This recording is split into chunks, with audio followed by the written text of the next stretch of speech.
A Él sea la gloria. Agradecemos al Señor el privilegio que nos da de estar con ustedes. Y otra vez,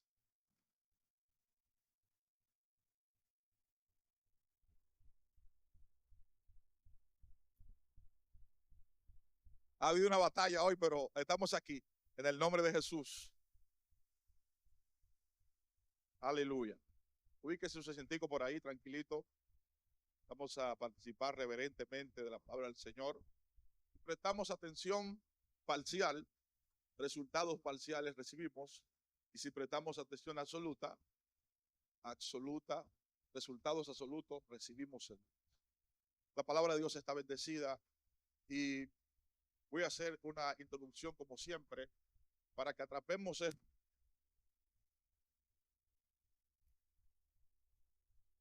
José Duro también. Cualquier cosa. Estamos activos sin micrófono y con micrófono. Miren, vamos a comprender en esta ocasión la supremacía divina del Señor, pero con este énfasis: crucificado juntamente con Cristo. Es el enfoque que el Espíritu de Dios ha establecido, y créanme que hay una batalla siempre alrededor de esta palabra. El diablo procura mantenernos en todo entretenimiento, pero menos que escuchemos quién es Cristo y quiénes somos en Él. Él va a tratar de alejarnos de esa realidad. Escuchemos todo lo que sea, pero eso no. Porque Él sabe, como decía la hermana, lo que le ocurrió a una generación en el primer siglo. Sacudieron su mundo conocido con la comprensión y claridad de la verdad en la cual hoy estamos participando. Así que para abordar eso que Pablo le llama crucificado con Cristo, yo ruego que en este proceso introductorio, para llevarlo entonces de lo macro a lo micro, primeramente contemplar la verdad en su máxima expresión y después de manera individual para que pueda ser reproducida en la practicidad la palabra. Entonces, ¿qué es? Iniciemos con una pregunta. ¿Qué es lo que nosotros vemos cuando se habla de la cruz? Es importante rodear eso y mirar entonces la revelación bíblica respecto a qué es esto. Dije que vamos a mirarlo de manera macro y luego micro en la vida individual. ¿Qué es lo que nosotros miramos cuando se habla de cruz? Muchos pueden pensar en dos pedazos de maderas unidos. Cuando piensan en la cruz, ven dos pedazos de madera y es la imagen que tienen en la mente. Otros pueden llegar a pensar que la cruz es un viaje turístico a Israel, donde hay un lugar llamado el Gólgota o Calvario, y allí lloran un chin frente a esto y dice, bueno, tuve una experiencia con la cruz. Otro grupo comprende la cruz como un fetiche, como algo místico, como algo sobrenatural, esotérico. Incluso ustedes ven en las películas de vampiros, todo eso es una tergiversación del significado de lo que representa esta verdad eterna. Otro grupo puede estar rodeando la cruz como aquellos que estuvieron en el primer siglo, soldados romanos y escribas y fariseos. Dice, se estaban burlando mientras algo estaba siendo ejercido en aquel lugar llamado la cruz. Al mismo tiempo de eso, otro grupo estaba apostando con el manto del Señor alrededor de la cruz. Mire lo que le estoy explicando. Cuántos enfoques distintos y errados, incorrectos de percibir qué es la cruz. Otro grupo puede ser como el de Filipenses 3, versículo 18. Dice el apóstol, estos son enemigos de la cruz. Y dice que el apóstol estaba entristecido por descubrir a gente enemiga de la cruz. Y otro grupo más aparece en 1 Corintios 1, 23. Mas nosotros predicamos a Cristo crucificado, escándalo para los judíos y locura para los gentiles. Oiga, ¿cuál era la percepción de diferentes grupos en el primer siglo para la cruz? Para los judíos era escándalo, que significa tropiezo. Y para los griegos, esto era una locura. ¿Qué hay de atractivo en un hombre desnudo muerto? No podían comprender lo que estaba allí porque este conocimiento está reservado para ser impartido por la revelación del Espíritu a la iglesia. Así que para comprender esto, crucificado estoy con Cristo, debemos saber las implicaciones entonces para nosotros a la luz del nuevo pacto. Porque esta cruz es un diseño celeste. Y voy a usar algunas palabras, algunas 7 palabras que van a tratar de contener la realidad lograda por la cruz. Entonces, ¿cómo nos asociamos a la verdad? Si tomamos el parámetro de Lucas capítulo 1, versículo 3 al 4, dice, este es un principio para cuando no tenemos información respecto a algo. Es un principio apostólico y lo aplicó Lucas. Dice, Lucas 1 del 3 al 4, me ha parecido también a mí, después de haber investigado todo con diligencia, todas las cosas desde su origen, escribir por orden, oh excelentísimo Teófilo, para que conozcas bien la verdad de las cosas en las cuales has sido instruido. Ahí hay un principio. Me ha parecido a mí investigar todo con diligencia desde el origen. ¿Para qué? Para poner en orden la verdad. Cuando yo no conozco el origen de algo, entonces no conozco la verdad que eso representa. He escuchado lo que los otros dicen, he escuchado lo que otros perciben, pero yo no sé de qué se trata. Y por eso Lucas dice, he investigado todo de su origen para poner en orden la verdad. En ese planteamiento, desde ahí, debemos entonces asentarlo para entonces tener una visión correcta y apropiada de la cruz. Esta primera palabra la vamos a colocar.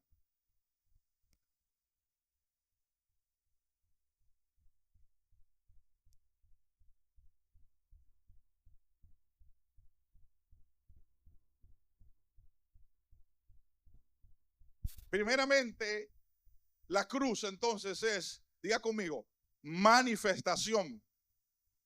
Dígalo con fe, manifestación. ¿Qué es esa palabra?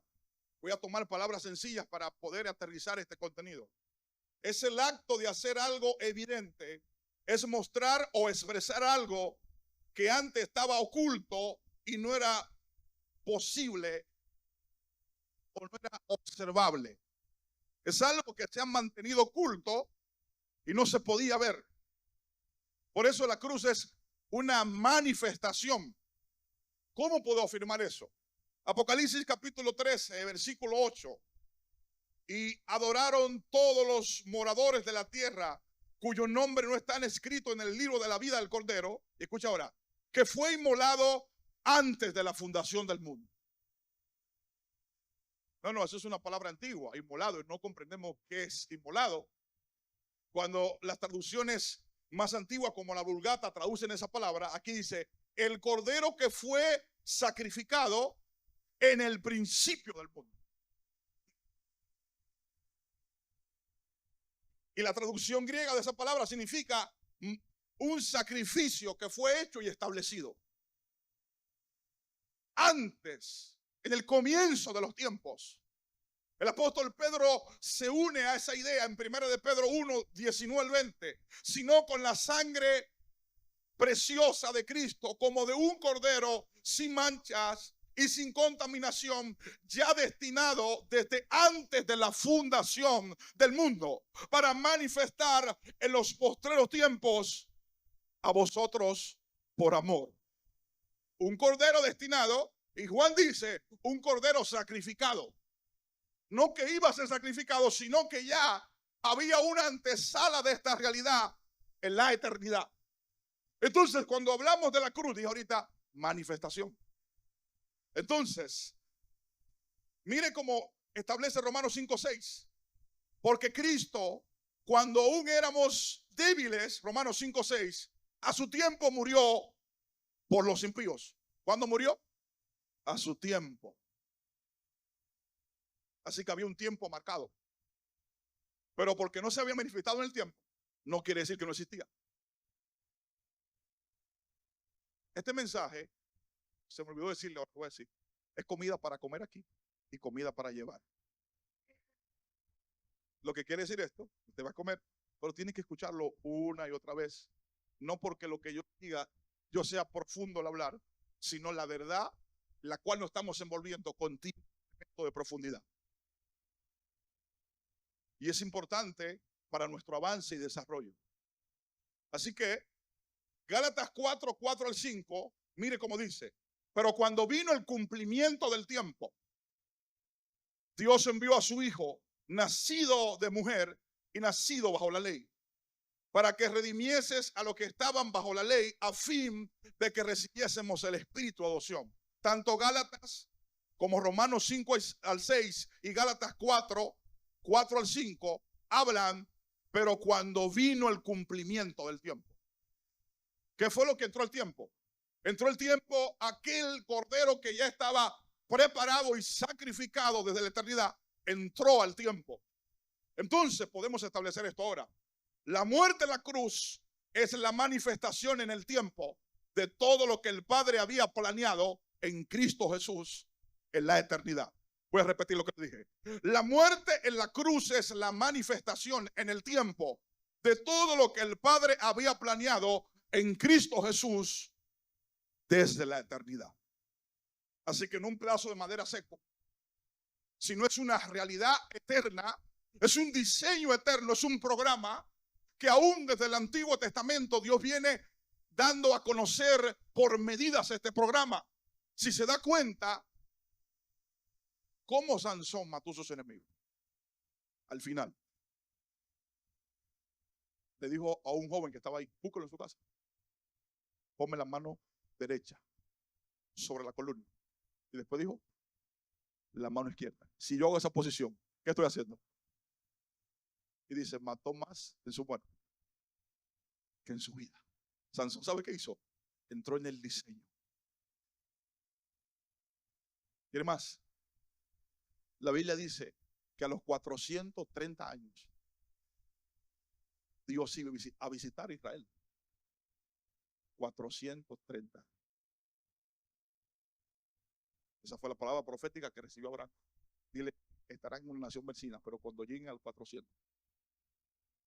Cuando usted busca las 22 letras hebreas, se va a dar cuenta que la última letra tiene una forma de cruz.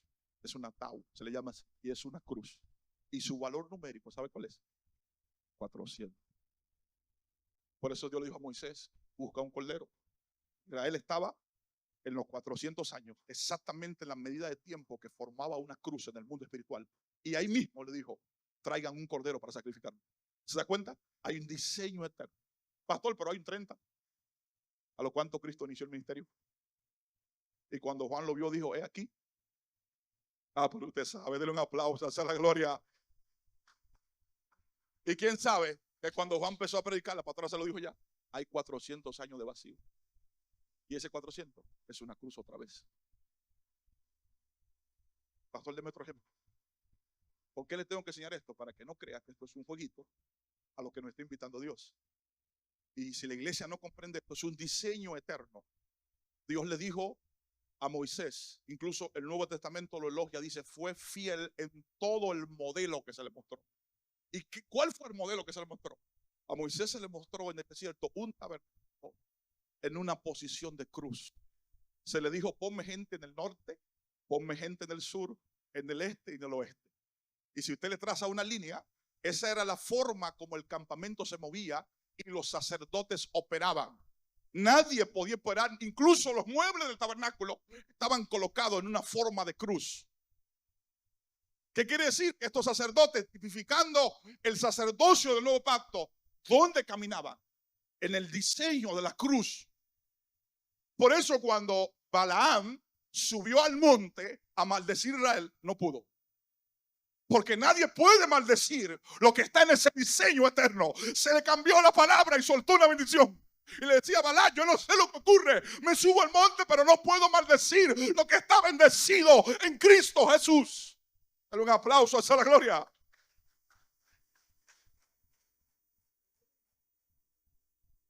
Así que cuando hablamos de la cruz, estamos hablando de la manifestación en el tiempo. De una realidad eterna. Que aunque se manifestó en el tiempo, escuche bien, Ya existía en la eternidad. Se manifestó en el tiempo, pero quiere más todavía. La cruz seguirá por toda la eternidad. ¿Cómo lo sé? Porque Cristo está perforado. Y cuando Él está allá arriba, y estas heridas, Señor, ¿dónde te lo infligieron? Toda la creación por la eternidad adorará al Señor. Porque, y estas heridas, ¿quién te las hicieron? Dice Zacarías. En la casa de mis hermanos. Estas marcas que tengo. Así que la cruz está en el trono de Dios por la eternidad y por las edades. Cada vez que se mira a Cristo, se mirarán los agujeros. Y cada vez que se miran los agujeros, es el precio que tú y yo costamos. Por eso hay una canción famosa que dice así: nunca sabré cuánto costó ver mi maldad clavada en esa cruz. Entonces, lo que Pablo está diciendo, crucificado con Cristo, es una invención paulina. Es un diseño donde Moisés se tuvo que caminar. Es un diseño donde el pueblo se tuvo que mover. Es un diseño establecido por Dios desde las edades. Así que la cruz, repito, esta primera definición es la manifestación en el tiempo del diseño eterno en Cristo Jesús. Otra palabra. Pasemos a la próxima. La cruz es transición. Esta otra palabra, transición.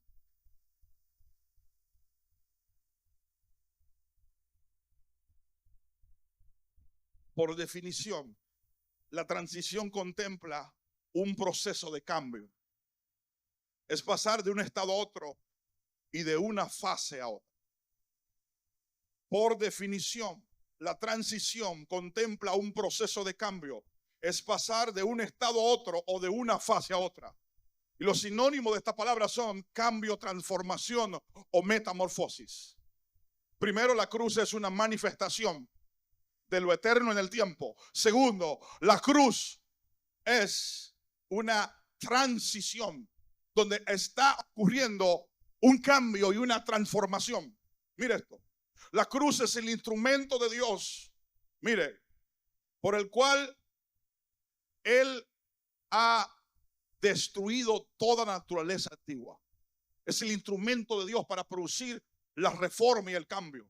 La cruz es el acto donde Dios termina con la vieja naturaleza, viejo mundo, y comienza una nueva raza. La cruz es una especie de génesis. Es un lugar creativo donde, por eso que usted ve que el Nuevo Testamento usa palabras como esta: cielo nuevo, tierra nueva, espíritu nuevo, un pacto nuevo, un hombre nuevo. ¿Sabe por qué? Porque la cruz trastornó el tiempo y el espacio. Escuche bien. Y dio a luz una nueva creación de vida. No estamos en un jueguito evangélico, sino que el Señor vino a producir una reforma. Cuando introduce la cruz en el tiempo, vino a poner en crisis todas las cosas. ¿Entiende por qué Pablo no cambió este mensaje? Porque le decía, nadie me saca. Los fulanos quieren conocimiento y esto quiere enseñar. Yo me quedo en Cristo crucificado. ¿Qué fue lo que él vio allí? Que la iglesia no ve hoy. Y que estamos divariando como que la iglesia es un recetario. ¿Para qué? Para todas las necesidades que tiene. ¿Qué es lo que tú tienes? Vamos a hacerte un sermón conforme a la necesidad de la crisis. La iglesia primitiva nunca inventó con sermones. La Biblia dice, llenaban las ciudades del nombre de Jesús. No tenían tiempo para otra cosa. Quemaban los libros que no edificaban. Dice, sacaron todo libro y lo quemaron afuera, que no producía edificación. Estaban definidos hasta tal punto que cuando lo tocaron a ellos, Cristo bajó y dijo, Saulo, ¿por qué me persigues? Señor, pero como este grupito de gente, no son un grupito. Ellos son en mí y yo soy en ellos. Y por primera vez el apóstol se le revela esto y se da cuenta que esto no son un grupo de insurgentes diseminados, sino que están unidos espiritualmente a una cabeza y que pertenecen a una corporidad. No, alguien tiene un aplauso, alza la gloria.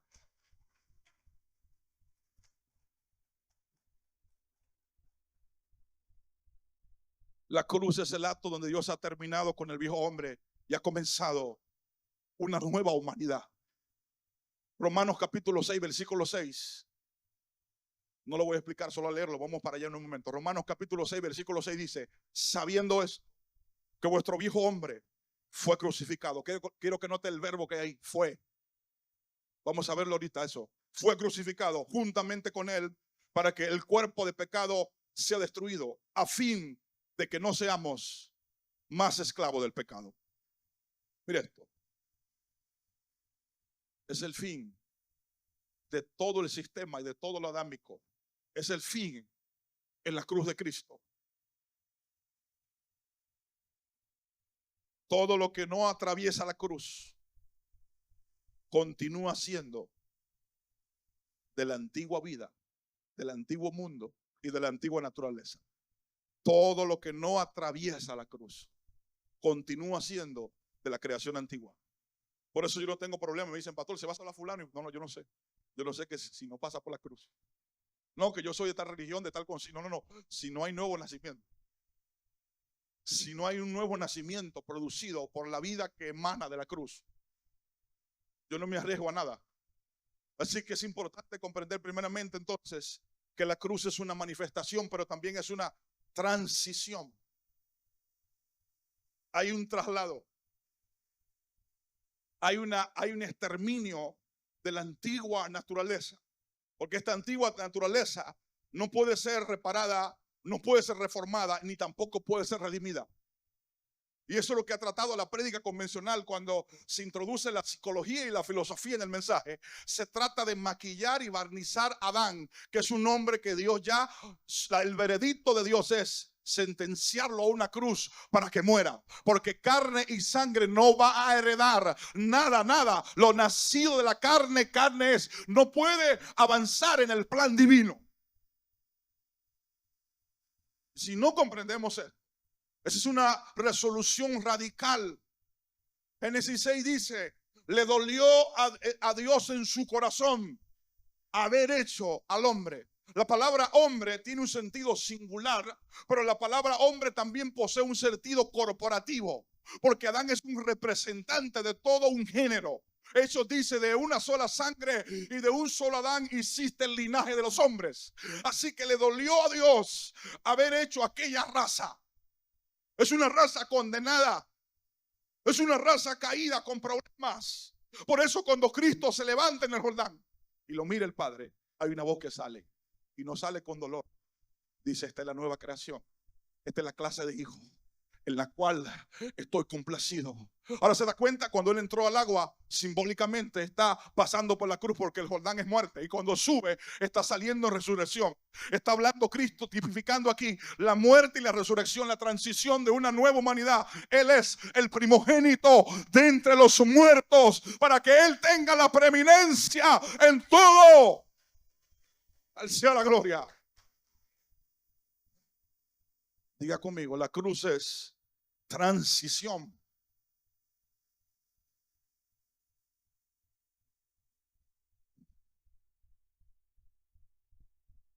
¿Por qué es transición? Porque es la destrucción de una humanidad para que otra humanidad emerja. Voy a explicar eso más adelante. Solamente estoy tomando conceptos ahora y Dios me ayude con esta introducción a no avanzarla tanto para entrarle en la practicidad donde quiero ir. Número 3. La cruz es una transacción. Es una palabra que se usa en economía. Transacción.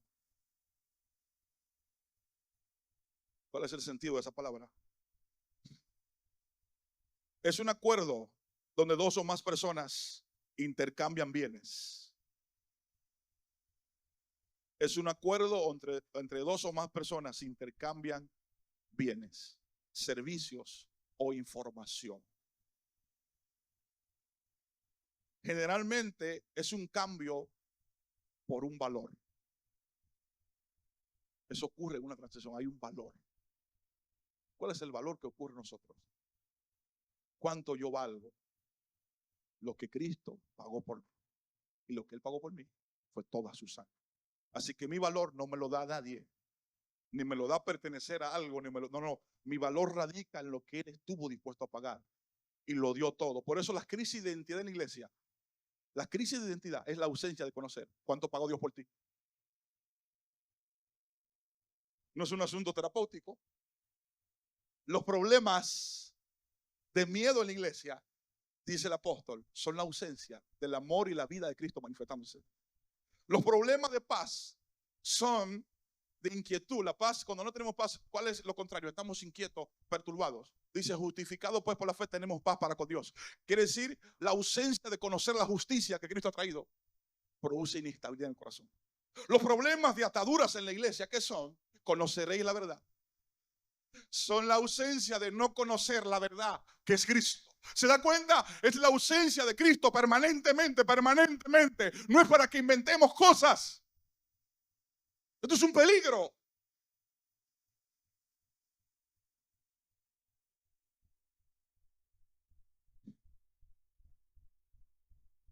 La cruz es transacción. Y esto implica, en una manera llana, ha ocurrido un intercambio divino en ese lugar, que yo tengo que saberlo para poder aplicarlo a mi vida. En esa transacción ha ocurrido un intercambio. ¿Por qué le estoy explicando eso? Para que comprendamos el peso cuando Pablo dice, crucificado estoy. ¿Por qué he decidido estar allí? ¿Qué fue lo que descubrí en ese lugar? Llamado la cruz. Hay un intercambio. Hay una transacción. Y es este intercambio, voy a explicarlo rápido porque no me va el tiempo. Se expresa en algunas cosas interesantes. Por ejemplo, mire, este intercambio ocurrió, mire, Isaías 53, versículo 6, dice, Jesús fue castigado para que nosotros pudiéramos ser perdonados. Isaías 53, versículo 6. Ese es el intercambio. Yo recibo el castigo y te doy perdón a ti. Para cuando tú dices, no, nadie me quiere, nadie. Hermano, ¿cuánta gente en la iglesia? Nadie me quiere, no me ama, no me visita, no me mira. ¿Sabes por qué? Porque no puedes ver el amor. ¿Tú crees que el amor es San Valentín con una flechita y una nube? El amor es el día del padre y de la madre. El amor es cuando se pone la viga roja, los colores. El apóstol Juan tiene una revelación que destruye todo. Dice, en esto se mostró el amor de Dios, en que Él dio a su Hijo. La expresión más grande del amor del Señor es cada vez que tú miras esa cruz. Dice, Señor, gracias por lo que hiciste en este lugar. Yo tenía un problema con ser agradecido. ¿Y sabe qué? Mi agradecimiento estaba limitado a lo que ocurriera en la temporalidad. Como las cosas ocurrían, entonces eso determinaba mi nivel de agradecimiento. Y un hermano estaba predicando y casi cerrando. Nunca se pierda un servicio ni una reunión, porque en el último instante Dios está listo para hablarte, aún en una frase pequeña. Y él empezó a hablar y decía esto mientras despedía. Merecíamos ser condenados. Y cuando yo empecé a pensar en esto, entonces comprendí que yo no tenía que levantar la mano en la iglesia si mi nevera estaba llena, si las cosas estaban bien, si había salud, porque nuestra gratitud se ha limitado tanto a lo que nos ocurre. Imagínense que el apóstol Pablo, en una oscuridad donde estaba metido, bajo tierra, herido porque le habían entrado a palo, olvidado de los otros, determinara su agradecimiento por lo que le estaba ocurriendo, por la condición que tenía. Él le dice al otro, fulano, aquí no ha ocurrido nada, vamos a levantar el nombre del Señor independientemente de lo que nos está ocurriendo en el tiempo, porque ese agradecimiento requiere fe. Entonces comprendí entonces que mi gratitud cada día, hermano, quiere que le diga, ahora mismo, mientras el reloj transcurre, alguien está descendiendo a una eternidad sin Cristo y nunca más le conocerá. Cuando usted es consciente de eso, no hay que decirle, póngase de pie, aplauda, llegó el momento de orar. Hay una gratitud que emerge, escuche bien, hay un agradecimiento. Señor, gracias, porque era enemigo y me hiciste amigo. Yo era tiniebla y me has hecho hijo de luz. Señor, yo era un hijo de la ira y me has hecho un hijo agradable, adoptado en el Padre. Oh, Señor, gracias. Cuando recuerdo quién era. Por eso la gratitud es un agradecimiento, como los 10 leprosos, tipificando el pecado. Vayan presentes ese sacerdote. Y se fueron. Y mientras caminaban, la lepra se le quitó. No batalles con la lepra. Si Dios habló, cree lo que Él dijo. Que en el camino, mientras te mueves hacia lo que Él dijo, la lepra te abandona. Y mientras caminaban, este hombre descubre algo. Lepra es tipo del pecado en la Biblia porque era una enfermedad mortífera, incurable. Y cuando él va en el camino, los 9 se desaparecen. Cristo le dijo, preséntate al sacerdote. ¿Y sabe qué él dijo? No, es que no está allá el sacerdote. Es aquí. Y él recibe una revelación. ¿Y sabe qué dice la Biblia? Se devolvió a darle gracias. Entonces de ahí extraje un principio. La gratitud es devolverte donde todo inició. La gratitud, voy a repetir, es regresar donde todo ha iniciado. Y todo ha iniciado en Cristo Jesús para tu vida. Dale un aplauso, alza la gloria.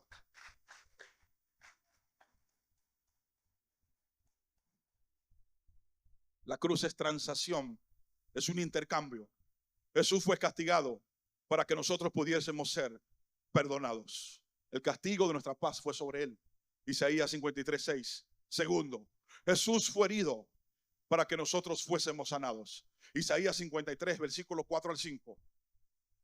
Él fue herido para que fuésemos sanados. La etimología de la palabra aquí es la palabra, se desprende de la palabra Rafab. Y esa palabra sanidad tiene una trascendencia más allá que sanidad física. Porque la enfermedad verdadera del hombre, o donde todo inició que enfermó la humanidad, es el pecado.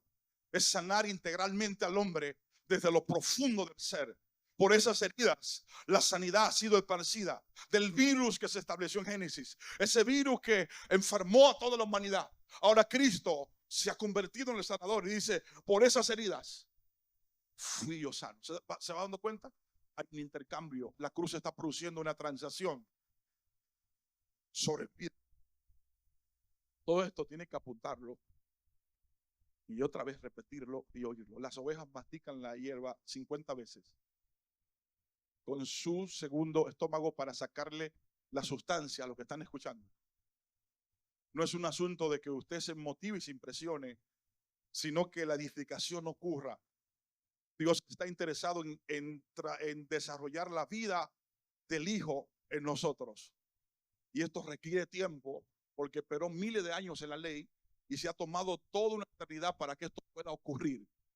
Porque Él no quiere producir evangélico, ni cristianito, ni gente de membresía. Él está trabajando con un cuerpo viviente. Él está trabajando con una biología. Cristo vino a establecer una biología, un nuevo sistema de vida. No es un cristianismo aprendido que me cedo, gloria a Dios, aleluya, y ya se ora y hablo dos lenguas como fulano y ya yo. No, mi hermano. A 2 o 3 gente le quitan eso y se le murió su cristianismo. Usted le quita el ayuno, le quita la oración, le quita lo que ellos pueden producir y su evangelio se destruye.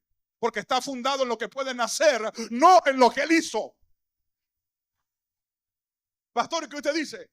¿Es malo hacer eso? No. Lo que pasa es que eso es consecuencia de la vida que porto.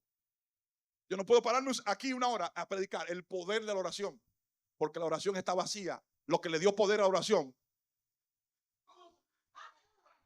No me puedo parar aquí a hablar del poder del ayuno, porque no fue el ayuno, escuche bien, fue Cristo en esa cruz. Era como estaba cantando esta canción, y respeto al que la compuso, y usted cuando la oiga ya lo voy a meter en un lío cuando usted la escuche. Es muy tremenda y de una persona que estimamos bastante. Solamente tiene un cambio: abriste el mar para que yo camine. Yo estaba cantando eso y llorando y moqueando, y de repente estaba en el altar en un ladito. El Señor me abrió el corazón. Esta es una verdad para David y el antiguo pacto. Yo abrí mi hijo en la cruz para ti.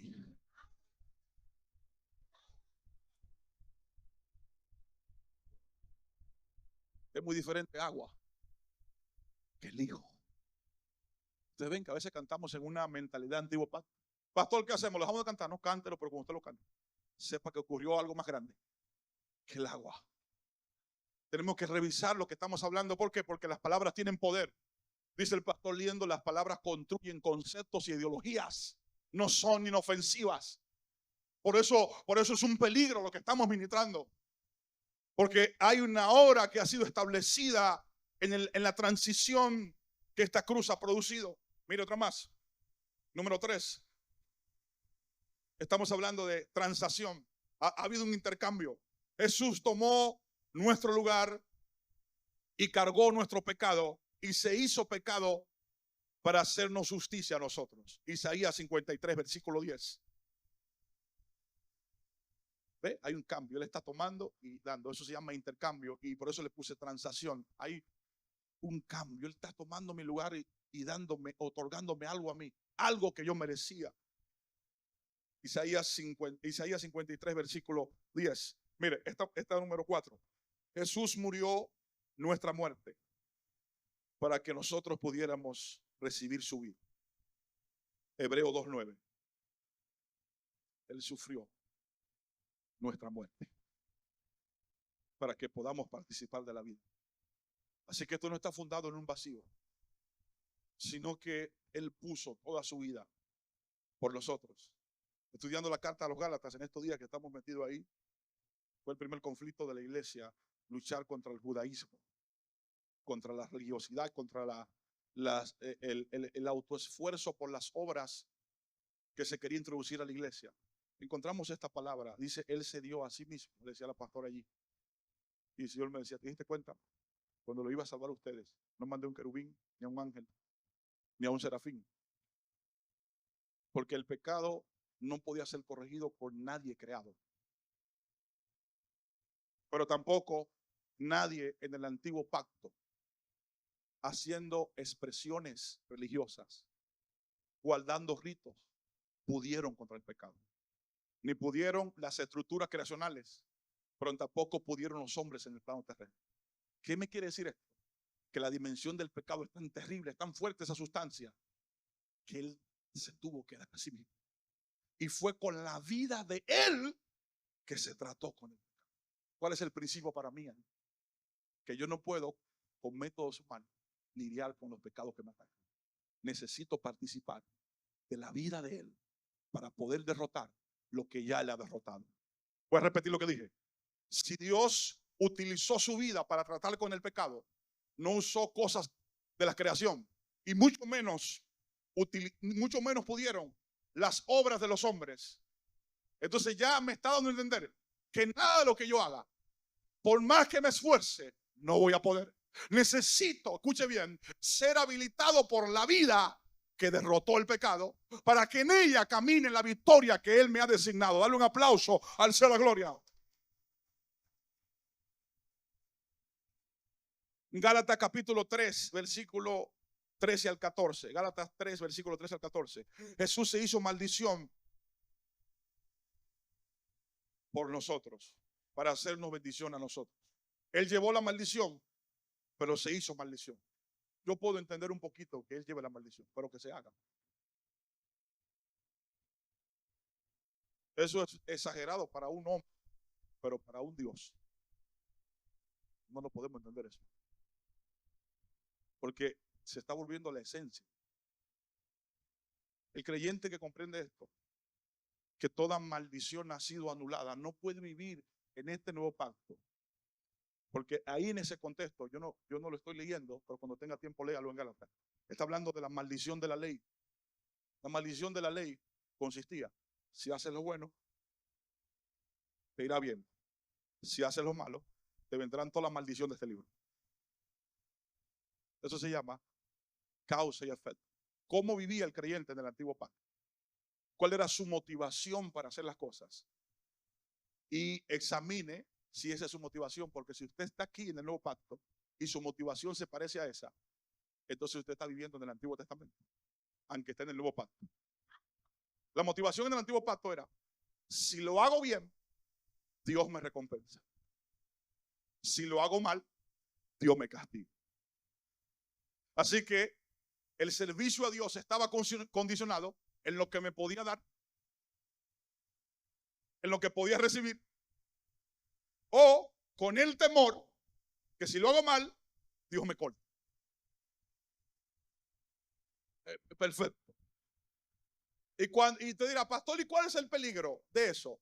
Que eso se introduce sutilmente y al final cuando yo le pregunto cómo ocurrió todo, voy a decir un código, un secreto. Yo di 7 pasos con qué sé yo qué, y hice qué sé yo qué, y lo que se empieza a hablar de lo que yo.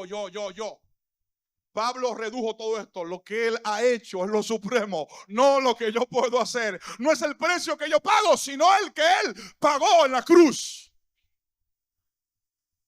Así que cuidado, si mi motivación es ¿Lo hago bien para que me recompense? ¿O tengo miedo porque me cae el juicio? Entonces mi mente no ha transicionado al nuevo pacto. ¿Cuál es la mentalidad del nuevo pacto? Pablo dice, no quiero ser hallado teniendo mi propia justicia. Quiere la propia justicia, lo que yo podía hacer. Ahora estoy en una justicia que simplemente creo lo que él ha hecho y descanso en lo que él ha hecho. ¿O qué usted hizo para nacer de nuevo?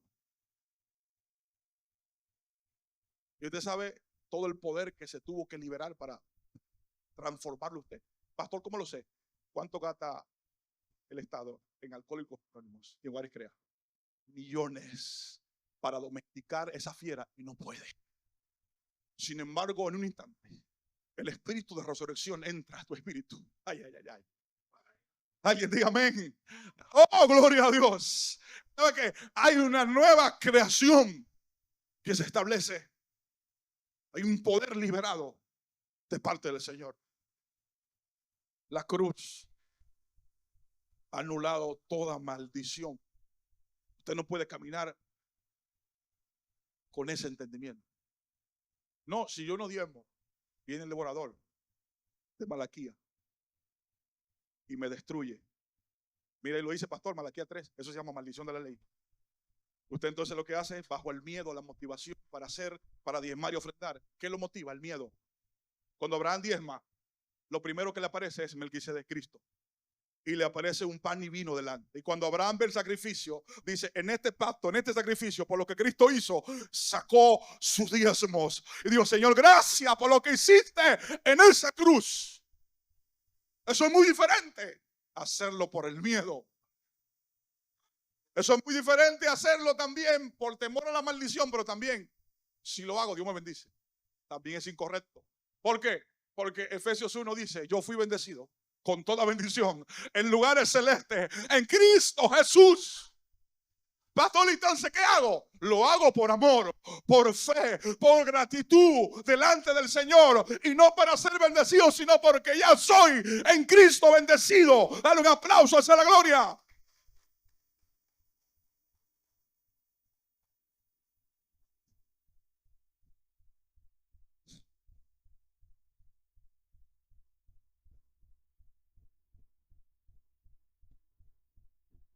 Hay más cosas interesantes de ese intercambio. Avancemos a la cuarta palabra. Mire, la cruz ha producido reconciliación. Reconciliación.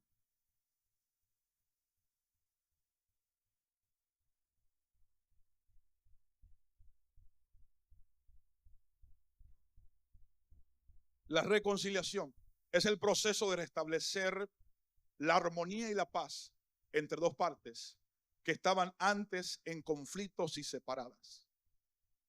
La reconciliación es restablecer la armonía y la paz entre dos partes que antes estaban en conflicto y separadas. Implica la eliminación de la enemistad y la restauración de una nueva relación. Esta es la cuarta cosa en la cruz. Reconciliación. Efesios capítulo 2 es la base para eso. Versículo 15 al 16. Aboliendo en su carne las enemistades de la ley y de los mandamientos expresados en ordenanza, para crear en sí mismo de los dos un solo y nuevo hombre, haciendo la paz. Y mediante la cruz, escuche ahí, reconciliar con Dios a ambos en un solo cuerpo, matando en ella las enemistades. Segunda de Corintios 5:19 establece lo siguiente. 5:19. Que Dios estaba en Cristo reconciliando consigo al mundo, no tomándole en cuenta los pecados a los hombres. Dios estaba ¿dónde? Cuando la cruz estaba allí, Dios estaba metido allí. ¿Usted puede entender eso? ¿Qué usted estaba viendo en la cruz? ¿De que Cristo desbaratado? No, no. Dios estaba en Cristo. Mientras la cruz estaba dando, Él estaba metido adentro, mire, uniendo todo, reconciliando todo. Pastor, ¿y por qué tengo que saber esto? Porque Pablo dice crucificado con Cristo. ¿Y qué significa? Que la vida de crucifixión expresa reconciliación. ¿Y por qué hay gente enemistada en la iglesia? Y entre esposo e hijo. Y entre maridos. Esto lo produce otra naturaleza. Pablo dice que la carne es una naturaleza enemistada contra Dios. La otra naturaleza está enemistad contra Dios permanente. La naturaleza de Cristo es una mente reconciliadora. ¿Cómo sabemos que Cristo está operando en una vida? Porque hay gracia para reconciliar. ¿Cómo medimos la espiritualidad de una gente? ¿Cuánta confusión se ha hecho en estos días? Fulano es espiritual porque se llevó 5 galones y se fue para una loma, se metió 5 días y se volvió en ceniza. Y ese tipo, mira, cuando mira, habla serio así. Es un hombre espiritual. Él no se ríe, él es serio. Dígamelo a mi hermano, que me iba con 4 galones por una montaña amarrado. Denle un aplauso, hacer la gloria.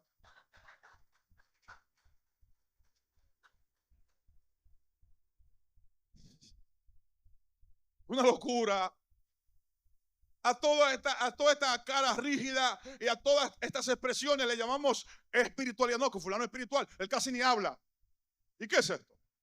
Pablo dice, y mire cómo rompe el telón: si alguno se cree espiritual entre vosotros, restaure con espíritu de mansedumbre.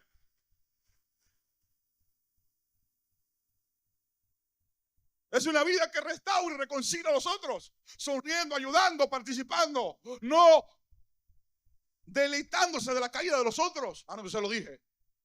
Porque con la vara que usted mide va a ser medido. Un hombre de Dios me enseñó eso hace muchos años. Me dijo: cuidado, Jiménez, con la vara que mide, mide con gracia, mide con misericordia, porque mañana puede ser tú.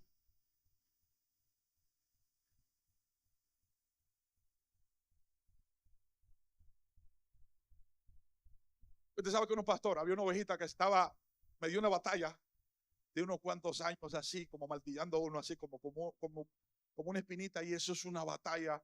Y tenía que hablar con esa persona, y es como el muñequito de la pantera rosa que se va poniendo así, rojo hacia arriba. Yo decía, Dios mío. Y voy con esa ímpetu a tratar con él. La forma como que se comunica la verdad tiene un peso. Dice, no es lo mismo, aunque usted diga una verdad, y que no le dijiste verdades, pero ¿cómo? Escucha ahora, nunca divorcie esto. La gracia y la verdad estaban en Cristo. Si se va en verdad, es vacío. Y si se ve en gracia, entonces está vacía también. La gracia y la verdad estaban en él. Es el equilibrio para comunicar algo. Bueno, y voy yo, hermano, y estoy listo, y ahora, y escuché esta voz del Señor y me dijo: antes de dar ese consejo, ¿te consideraste a ti mismo, como dice el apóstol? Si fueses tú, ¿cómo quiere que te trate? Hermano, ¿sabe qué? Y como un perrito así, me fui metiendo la colita así, y me quedé tranquilo como 14 días, hasta que se me bajara el color rojo. Y Dios me puso la persona delante y pude guiarla a una restauración. Así que no siga diciendo, le voy a decir otra verdad de fulano. Ya la dije. Eso no edifica. La verdad sin gracia daña. La revelación sin sabiduría no edifica. Por eso dice, la sabiduría que viene de arriba es mansa, pacífica, es humilde. Denle un aplauso, hacer la gloria.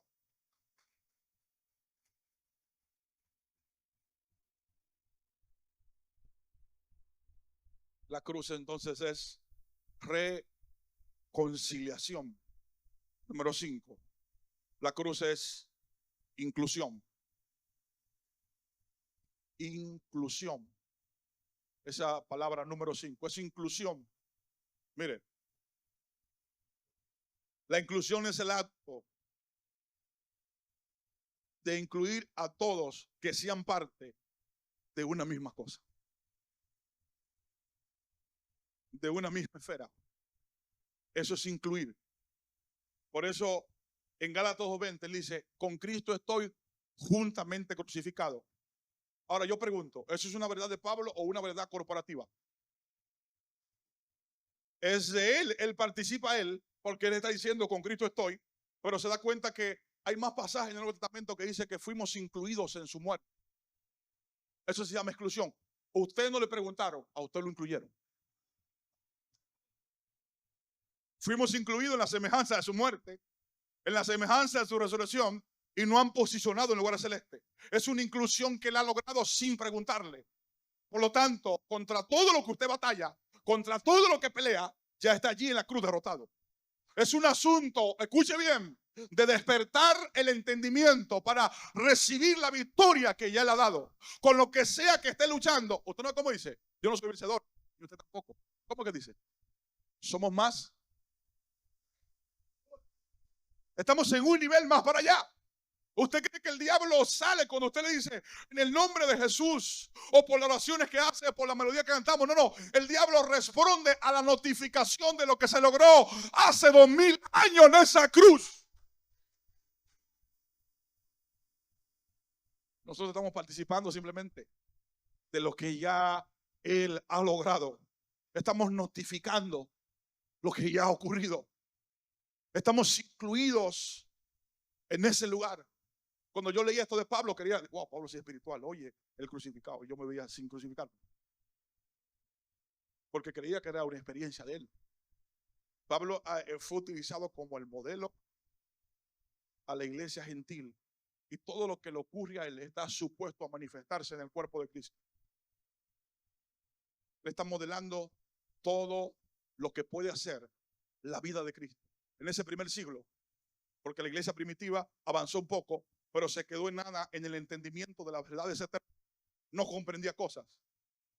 Y hasta donde yo sé, escuche bien, Cristo descendió a la tierra, se encarnó para venir a morir.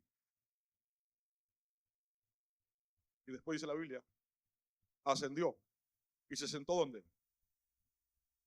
Sin embargo, nadie predica la venida de Cristo cuando vino Pablo.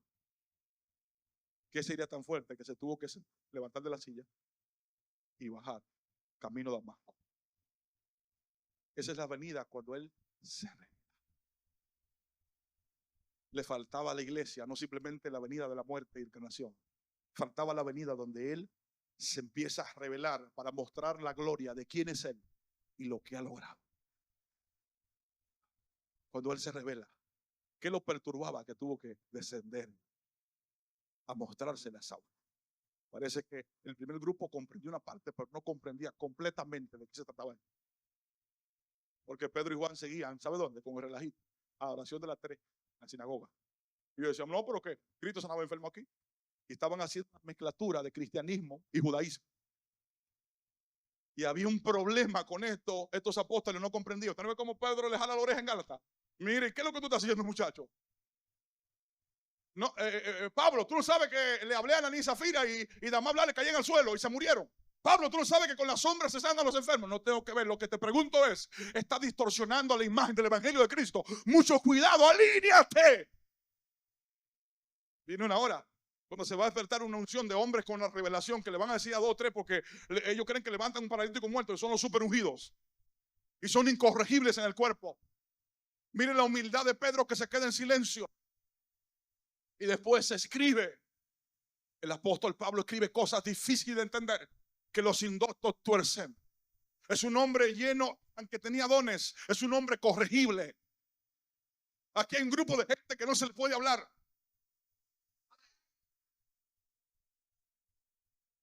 Porque ellos creen que la unción de, como decía la hermana ahorita, ellos creen que el tiempo de los ungidos, y ese tiempo ya se destruyó. Sí. El Nuevo Testamento no vuelve a usar la palabra más ungido, porque hay un solo. Y dice, vosotros, es un cuerpo, vosotros tenéis, no uno, no nadie, no un profeta, no, vosotros tenéis la unción del Santo. Todo el cuerpo tiene la unción en Cristo. Dios va a destruir ese diseño de que miles de hombres se reúnan en un estadio a ver un hombre operando los dones.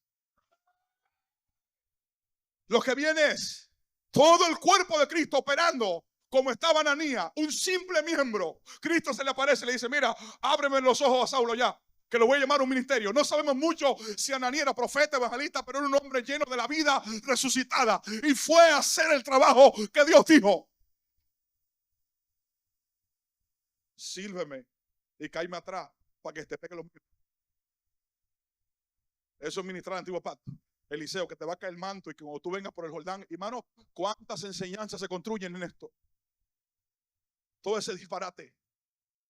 Porque la iglesia no comprende en la realidad de lo que vive y de lo que se ha logrado y la transición que esa cruz ha hecho, cómo ha deformado todas las cosas. Por eso Satanás le encanta el entretenimiento y le encanta que la iglesia se entretenga de evento en evento, de unción en unción, y que no participe de la vida crucificada.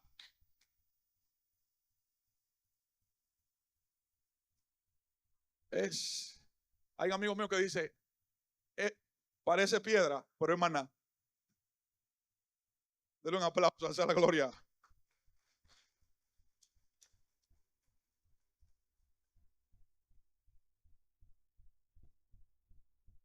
Sexto, la cruz es proclamación.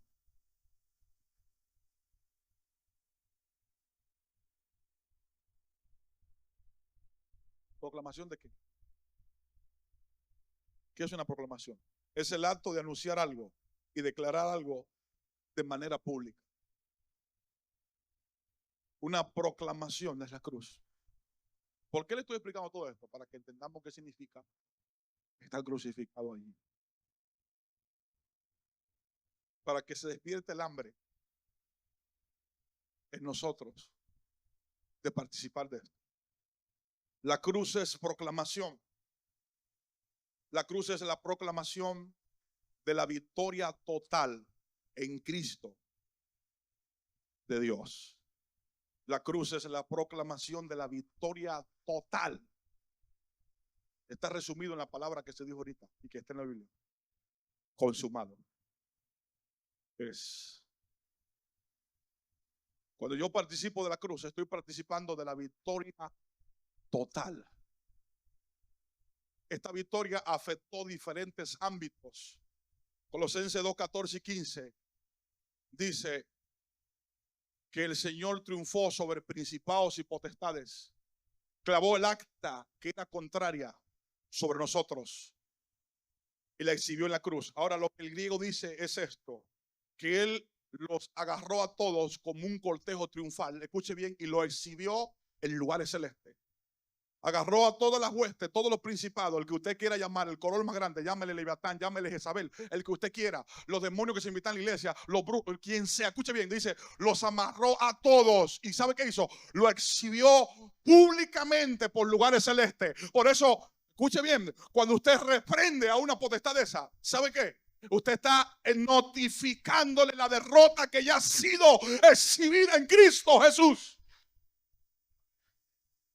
Pero no simplemente fue a ellos, sino que Hebreos 2:14 dice que le quitó el imperio de la muerte a Satanás.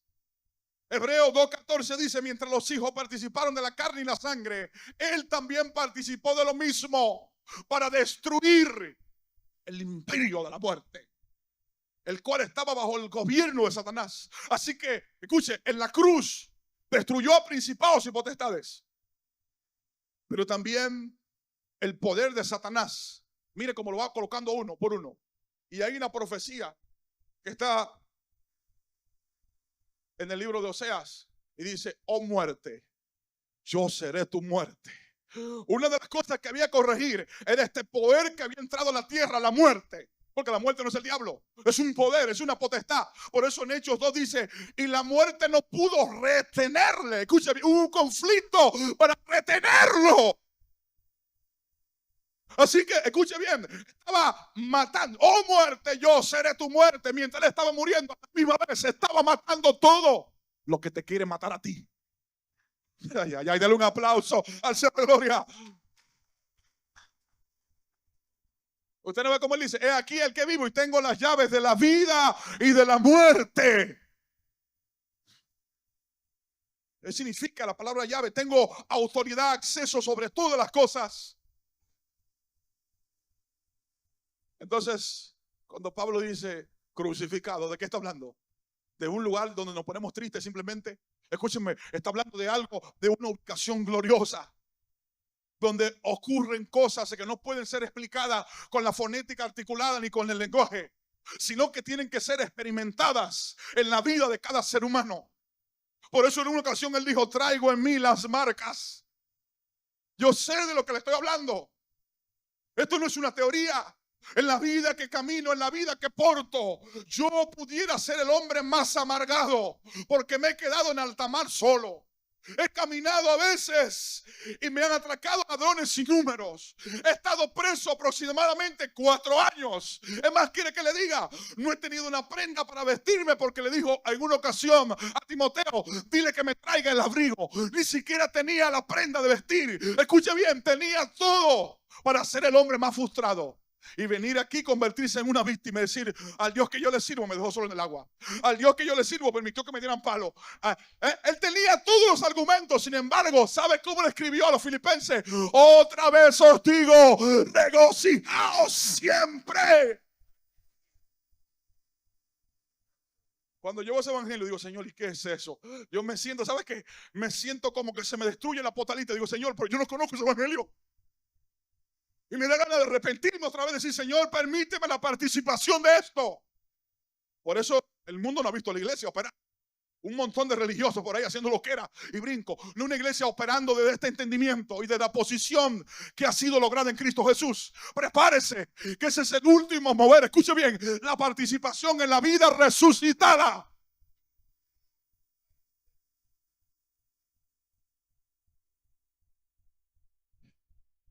Todo esto que conocemos nosotros va a ser, todo esto que conocemos nosotros va a ser absorbido por la vida. ¿Sabe por qué? El Padre se propuso, antes que usted quisiera, reunir todo en su Hijo.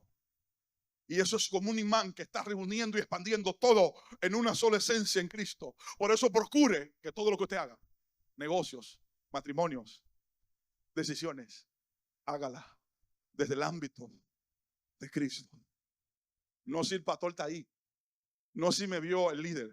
No, esto está conforme a la vida que porto. Está conforme a la medida de Cristo que es en mí. El regulador no es un regulador externo, es un regulador interno. La vida resucitada que está gobernándome.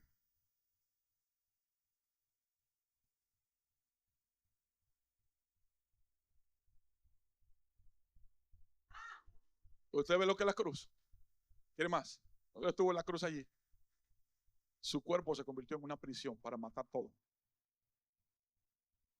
Y le dijo: vengan, entre para acá. Metió el pecado y el pecado dice: pues mira, el pecado está ahí, la muerte. Y se entraron todos adentro. ¿Y sabe qué hizo el Señor? Los reventó a todos allí. Lo dejó entrar dentro de la prisión, como cuando usted agarra a un enemigo y le dice: ven, entra, y él cree que va en coche y usted lo tranca y él no sabe que usted lo está condenando. Por eso dice: condenó. Escuche bien, condenó en su cuerpo. Estaba condenando, estaba aboliendo, estaba estableciendo una nueva era. No, yo te estoy rompiendo el palito de madera que tú crees que es la cruz. Viniste, no, vamos para el encuentro y la cruz es un palo de madera. No, mi hermano, dale un aplauso al cielo de la gloria.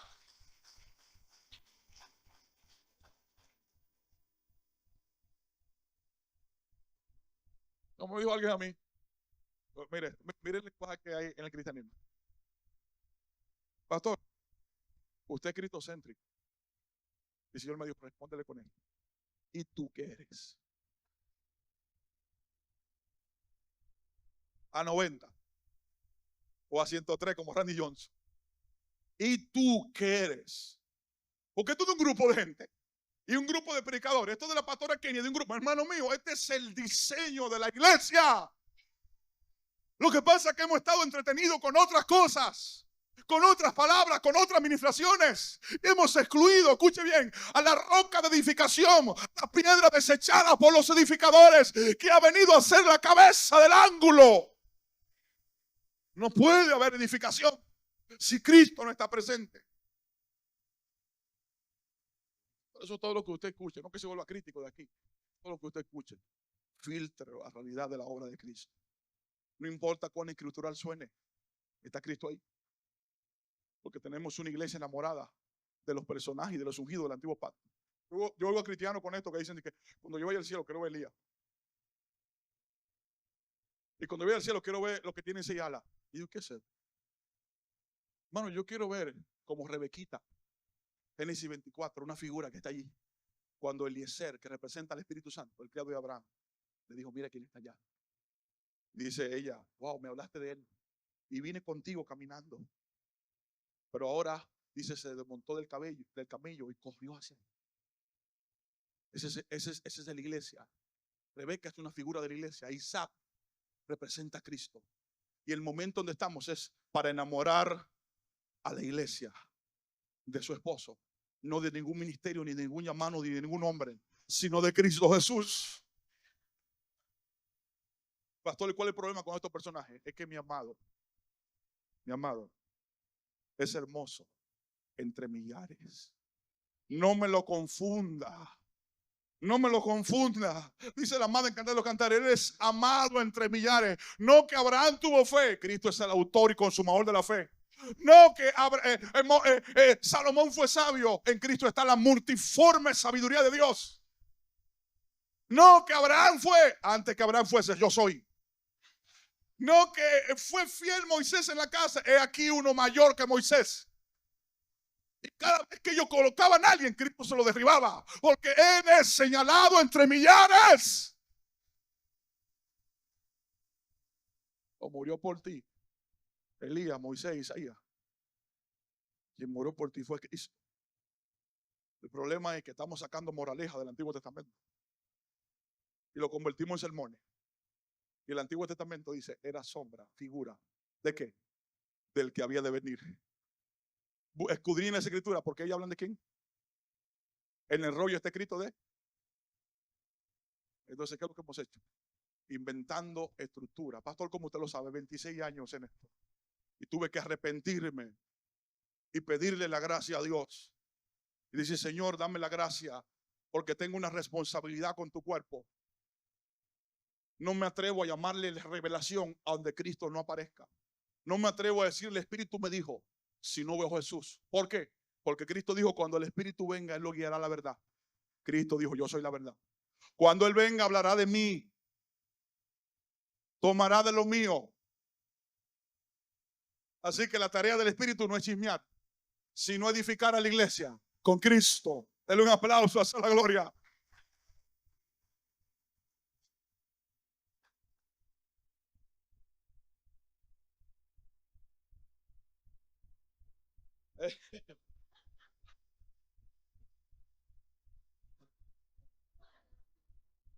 El Espíritu me dijo, el Espíritu de Canela. El Señor me dijo, el Señor de los anillos. Todo, hermano, todo eso se vuelve parte del lenguaje. Hay gente que quiere decirle algo a usted y le da categoría de palabra de Dios para que usted se asuste. Porque no tiene el valor de decirle, hermano, yo veo esto. Si no dice, el Señor dijo. Pero ellos son ellos que quieren decírselo. Y ponen ese escudo para ellos esconderse en la voz de Dios. Hermano, es una locura, una sugestión. Toda esta mentalidad tiene que ser erradicada. Y entendemos que es un proceso. Hablar de la crucifixión, estamos hablando de un proceso. Es un proceso de muerte. Donde Cristo describió este proceso, es necesario que el grano de trigo caiga a tierra y muera primero. ¿Cuál es el concepto en esto? Caiga a tierra primero y muera, y después dice, lleve fruto. En otras palabras, cada semilla contiene vida interna. Una semilla tiene la capacidad de producir un bosque entero, una sola. Lo que cuando cae y muere, empieza a abarcarse. Lo que pasa es que vivimos en una generación donde hay semillas transgénicas, espiritualmente hablando. Y las semillas transgénicas son semillas trastocadas. Son semillas alteradas, no son orgánicas. Pastor, ¿por qué me explica esto? Porque en una de las parábolas Cristo dice, los hijos del reino son como una semilla. Y compara a los hijos de Dios como si fueran semillas. Así que tenemos que definir de cuál raza de semillas somos. Las semillas transgénicas son aquellas que han sido alteradas genéticamente. Le han colocado un insecticida dentro para que tengan más eficiencia. Esa semilla usted la planta y ¿sabe qué hace? Inmediatamente grandota. Y da unos frutos enormes, pero desabridos, malos. y que son cancerinos, muchos de ellos. Esa semilla tiene un problema no simplemente de esto, garantiza dinero, pero no tiene la capacidad de producir descendencia. Está castrada en el avance generacional. No puede reproducirse más allá. Y Jesús dice, los hijos del reino son como una semilla. La pregunta que te hago, ¿de cuál clase de semilla eres? ¿Eres una semilla orgánica? ¿O eres una semilla que te gusta que te metan en una lata y un líquido y tener un nombre y estar en un supermercado exhibida ahí, viviendo artificialmente? El que tenga oído lo que le estoy diciendo parafraseado, entiéndalo. Llegará un tiempo que si nadie te compra, de la lata te van a coger. Hay semillas que han tomado ese camino, ese destino, por ser ese. Y hay semillas que han dicho, prefiero perder la vida individual para participar de la vida colectiva. Eso fue lo que Cristo dijo. En un momento desenchufló su ministerio y dijo, ya no más señales, ya no me milagro, no me enfermo. ¿Y qué? Voy a caer a tierra. Y recogió todo lo enfermo por allí. No me hablen de eso. Y ahora voy a entrar en modo la voluntad del Padre. Voy a entrar al punto de transición y a lo que yo vine a hacer. Yo no vine simplemente a ser enfermo, paralítico. No. ¿Qué es más fácil decirle a un paralítico? Levántate y anda. Es una orden simplemente. Pero cuán difícil es perdonar el pecado, porque cuesta que yo muera en la cruz.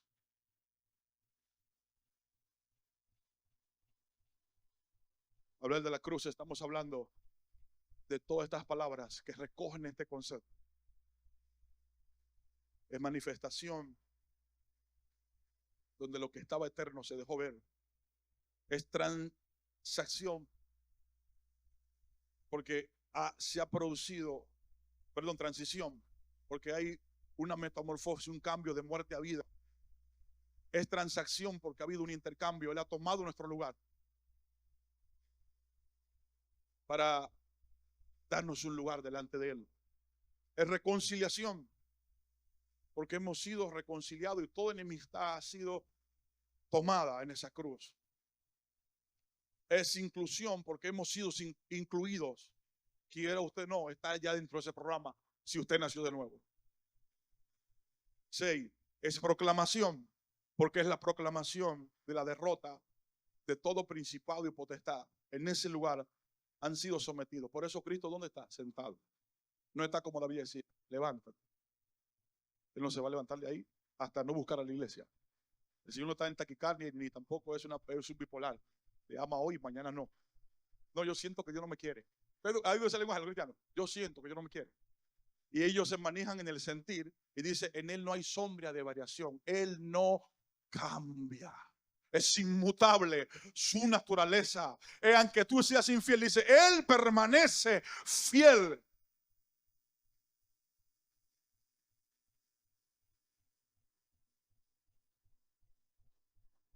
Cuando tenga tiempo en su casa, lea el capítulo 1 de 1 Corintios. Ahí dice, la cruz es la sabiduría y el poder de Dios. 1 Corintios capítulo 1. Pablo habla de que esta es la sabiduría escondida. ¿Cómo Dios iba a resolver todos los problemas? Con esta sabiduría. Con un hombre allí crucificado. Esta es la sabiduría que estuvo oculta. Cuando alguien quiera meterle a usted cosas raras, no, yo estoy aprendiendo la sabiduría. La sabiduría es Cristo en una cruz. Esta es la expresión máxima de la sabiduría. Y Pablo dice aquí que la cruz es el poder de Dios. Oiga lo que dice, no es que tiene poder, es. Y por eso, ¿ve por qué Pablo está diciendo? Mire, aunque usted no crea, esta es la introducción de la palabra.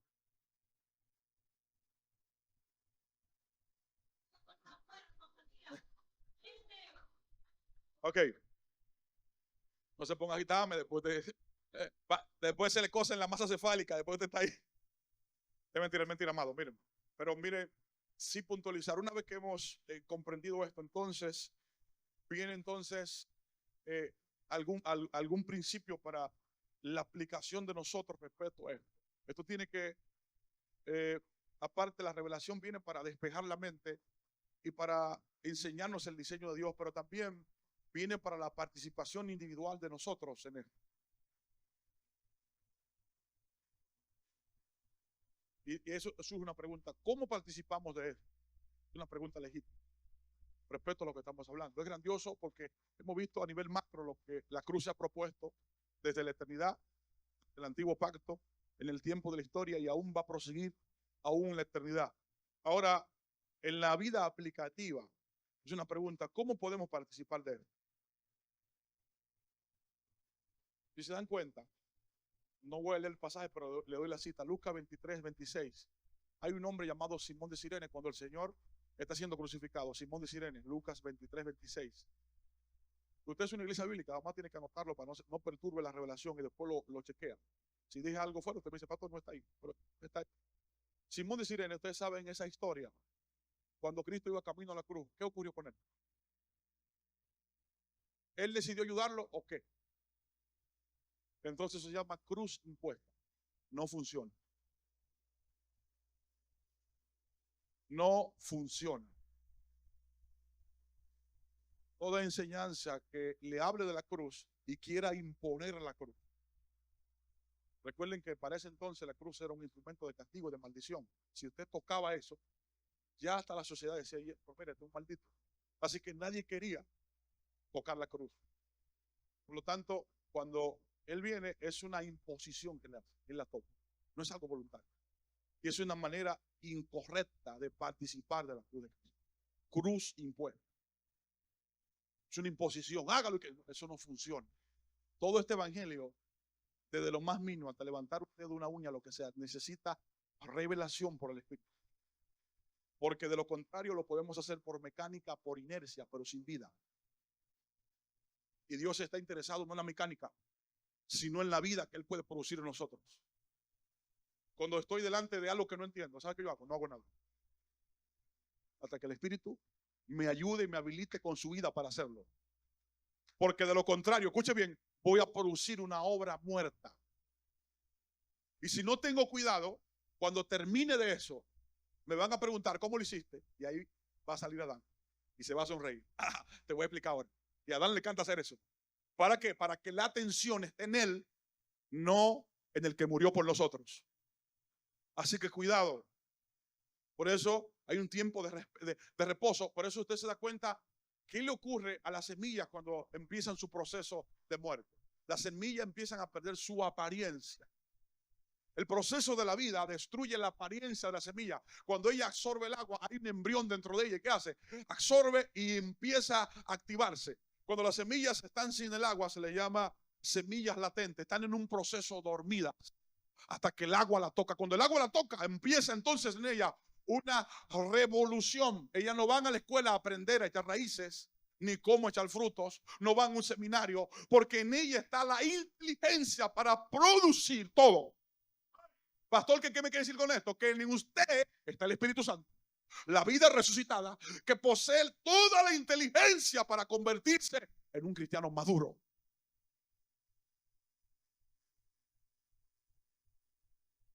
Está dentro de cada creyente. ¿Pero qué dice el apóstol Pablo? Estoy orando para que se abran los ojos del entendimiento. Él lo descubrió primero con nosotros hace 2000 años, que no era un problema con el diablo, es una iglesia dormida.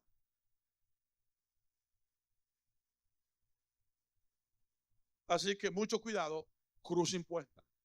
Usted se le imponga a usted mismo. Y estoy, cuidado. Y segundo, tampoco es un acto de la voluntad. Marcos 14:31, donde Pedro dice, iré contigo hasta la muerte. ¿Lo ha escuchado? Sí, yo voy a morir. ¿Y qué hace? Un acto de la voluntad. Cuidado con esto. Y dice, todos participaron en esto y todos estaban ahí y querían ir hasta la muerte en el forcejeo de la voluntad. Por eso es muy peligroso. Escuche bien, pastor, porque es un peligro cuando yo intento sacrificarme.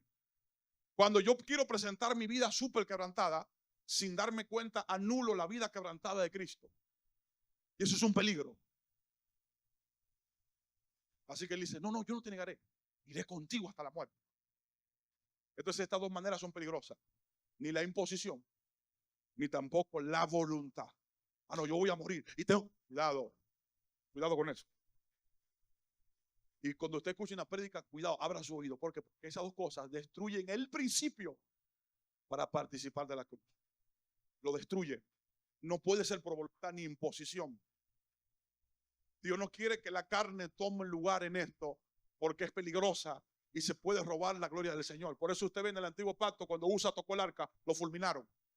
Cuando aquellos hijos de los sacerdotes fueron a ofrecer fuego extraño, fulminados. ¿Sabe por qué? Porque nadie puede tocar el modelo. Cuando Moisés tocó la roca, siendo un profeta maduro, un hombre muy avanzado que vio cosas grandes, se metió en un problema.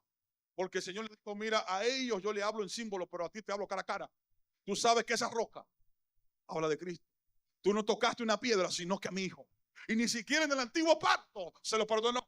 Le dijo, no entrarás al lugar abundante. Porque en cualquier dispensación que Cristo ha tocado, se paga un precio alto. O pregúntele a Israel, que Cristo le dijo, oh Israel, no comprendiste el tiempo de tu situación. Lo que es para ti es paz. ¿Cómo está Israel ahora? Quiere paz por tierra, por acuerdo y por pacto. Cristo le dijo, vendrán sobre ti, te rodearán y te sitiarán. Tus enemigos y matarán lo que está dentro de ti, porque no entendiste quién estaba aquí ahora. Eso no es fuerte. Aplíquelo a la iglesia ahora.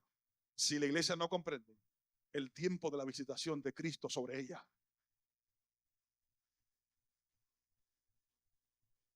pastor, conteste la pregunta. Entonces, si no es por imposición ni por voluntad, entonces, ¿cómo puede ser?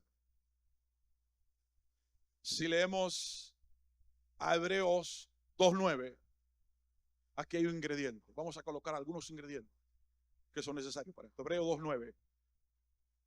En el último fragmento de ese capítulo dice que Cristo gustó la muerte por la gracia.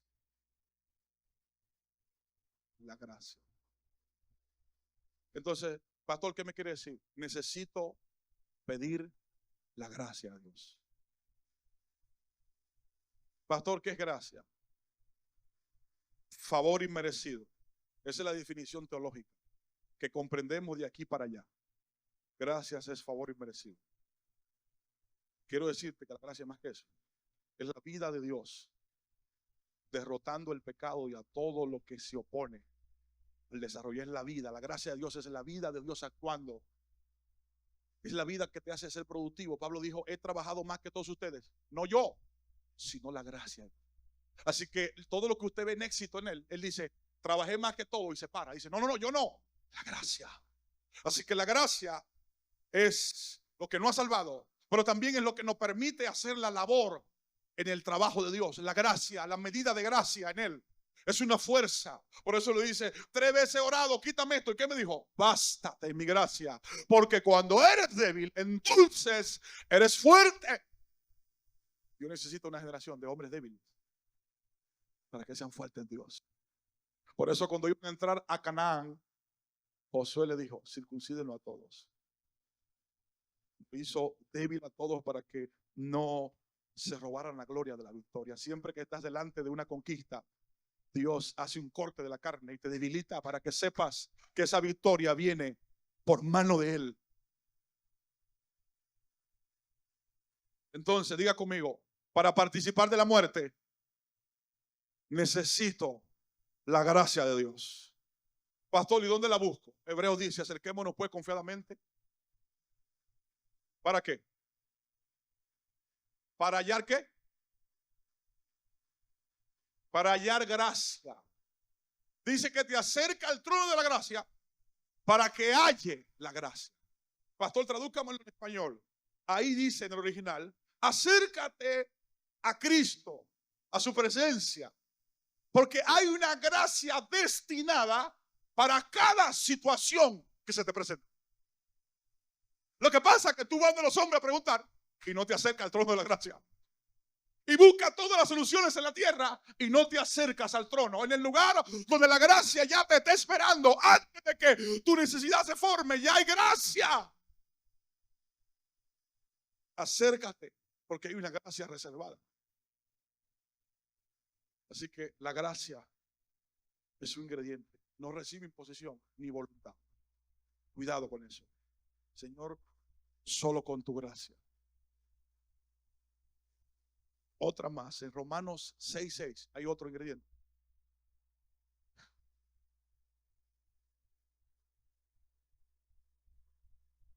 Romanos 6:6. Sabiendo esto, que vuestro viejo hombre fue crucificado juntamente con él, para que el cuerpo de pecado sea destruido, para que no sirvamos más al pecado. Esta palabra se ve inofensiva, pero dice sabiendo. ¿Qué quiere decir esto? Que hay gente que no lo sabe. La palabra sabiendo es un verbo griego que se llama ginosco.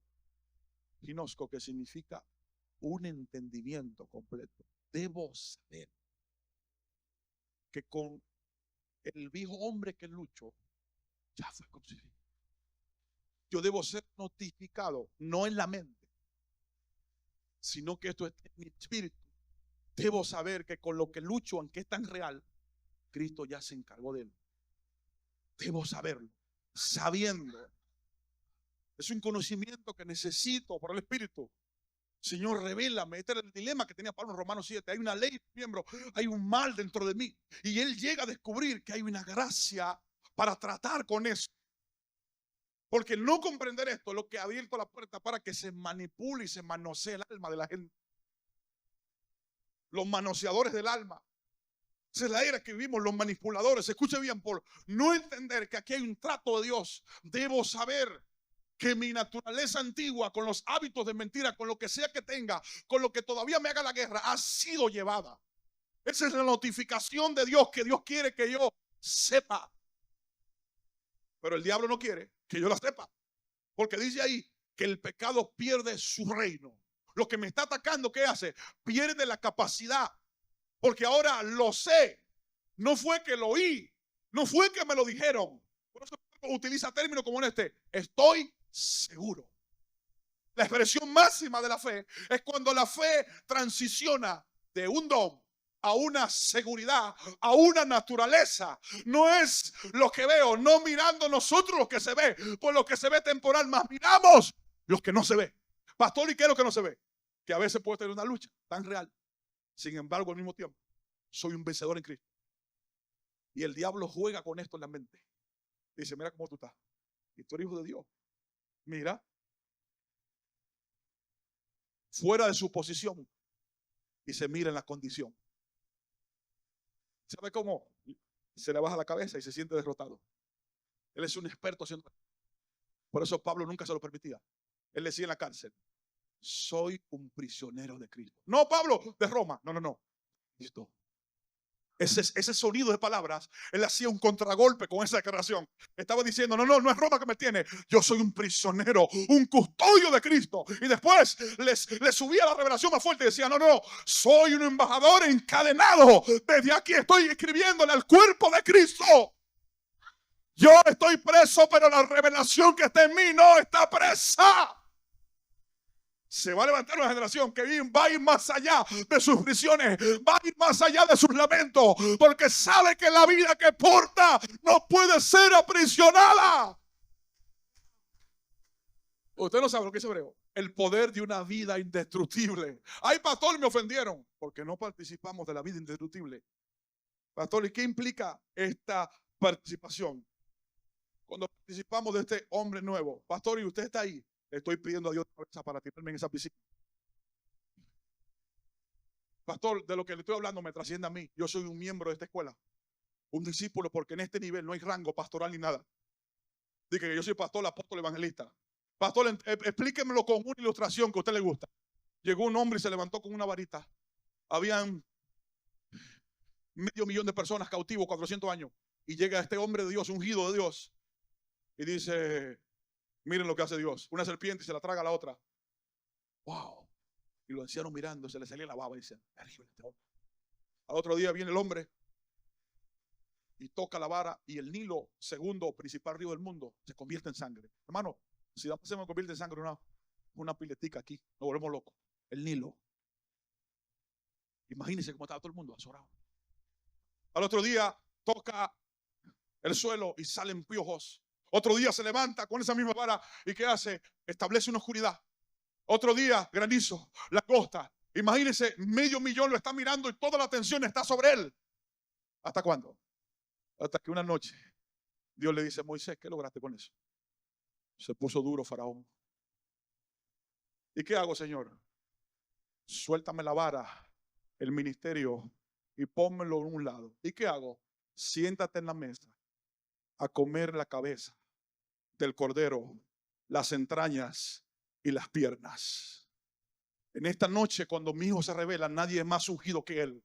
En esta noche no es el tiempo de los ungidos, es el tiempo del cordero hace presencia. Faraón no le responde a nada de eso, solo le responde a la revelación del cordero. Moisés, ¿y qué hiciste esa noche? Hice lo mismo que ustedes, porque delante de lo que estamos yo también soy un necesitado. Esto tiene que ser revelado en el ministerio, porque hay gente que cree que esto es una pirámide jerárquica, que apóstoles, que profetas. Escuche bien, en el nombre de eso se ha hecho un daño terrible. Y en el momento donde tenemos que colocar la vara, decir lo mismo que ustedes están comiendo, iglesia, también yo soy un necesitado. Moisés estaba con la varita ahí abajo de la mesa, porque nadie podía salir esa noche. Prendió todo, porque había uno mayor allí. La sangre, la carne, la cabeza y las entrañas de Cristo. Pastor, ¿qué es la cabeza del cordero? La mente de Cristo. ¿Qué significa las entrañas? El sentir de Cristo. Haya pues en vosotros el sentir que hubo en Cristo. ¿Qué son las piernas? El andar. El que dice que está como él, anda como él anduvo. Sus piernas estaban comiendo todo. ¿Y sabe qué? Todos cuando salieron 400,000 hombres y mujeres, sin contar mujeres y niños, todos con una misma receta, fueron liberados. No hubo metodología. Dice el Salmo escribiendo: salieron vigorosos de allí y no hubo enfermo en tus filas. Los ancianitos que estaban picando lodo, cuando comieron esa mesa esa noche, le vino sanidad integral al cuerpo y avanzaron en salud. Algo ocurrió en el mundo espiritual, una rotura. Fue tan fuerte que a Faraón ninguna señal lo levantó, pero esa noche dijo: Moisés, salgan de en medio de mí, porque mis ojos los que ven todo rojo.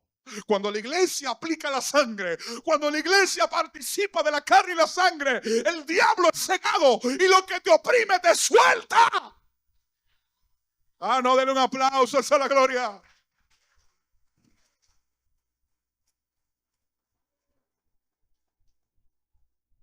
Así que aquí tiene que haber una cuanta gente que vamos a tener que tirar la vara en el lado y sentarnos a la mesa de comunión a comer de Cristo.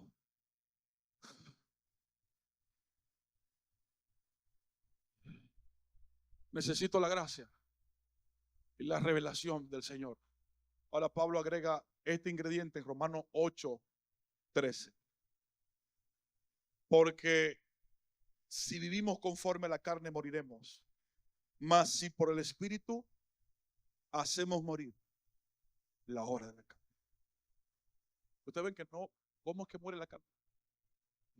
Con la gracia, por la revelación de lo que Cristo nos va hablando. Y ahora dice aquí, por el Espíritu. Ustedes ven que no hay voluntad ni sugestión. Ustedes ven a alguien que no tiene que crucificar. Cuidado, porque es el Espíritu, ni con espada ni con ejército. Es el Espíritu que, ¿sabe qué hace? Toma de lo que Cristo ha logrado. Cuando esta conciencia crece en nosotros, el Espíritu ¿sabe qué hace? ¿Cuál es mi trabajo? Yo tengo que creer. Por eso hay un imperativo en Colosenses 3:5-10 y dice: hagan morir. Ese versículo es peligroso. ¿Por qué? Porque da una orden de matar. Y si usted lo agarra en ese contexto sin entender el contexto que estamos hablando, ¿usted qué va a hacer? No, tengo que hacer morir. Pero yo hago morir en la base de que he muerto.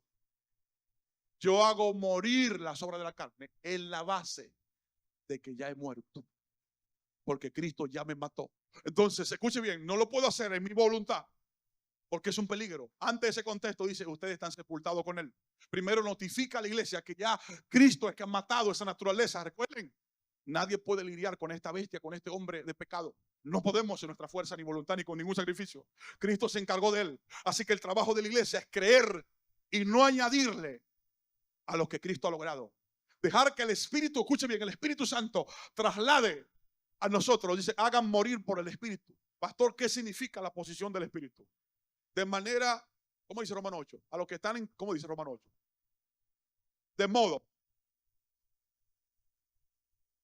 De modo que si alguno está en Cristo. ¿Y qué más dice? No. Me hicieron una mezcla con Corintios para allá. Es donde dice que somos una nueva criatura. En Romanos 8 dice, de modo que si alguno, ninguna condenación hay.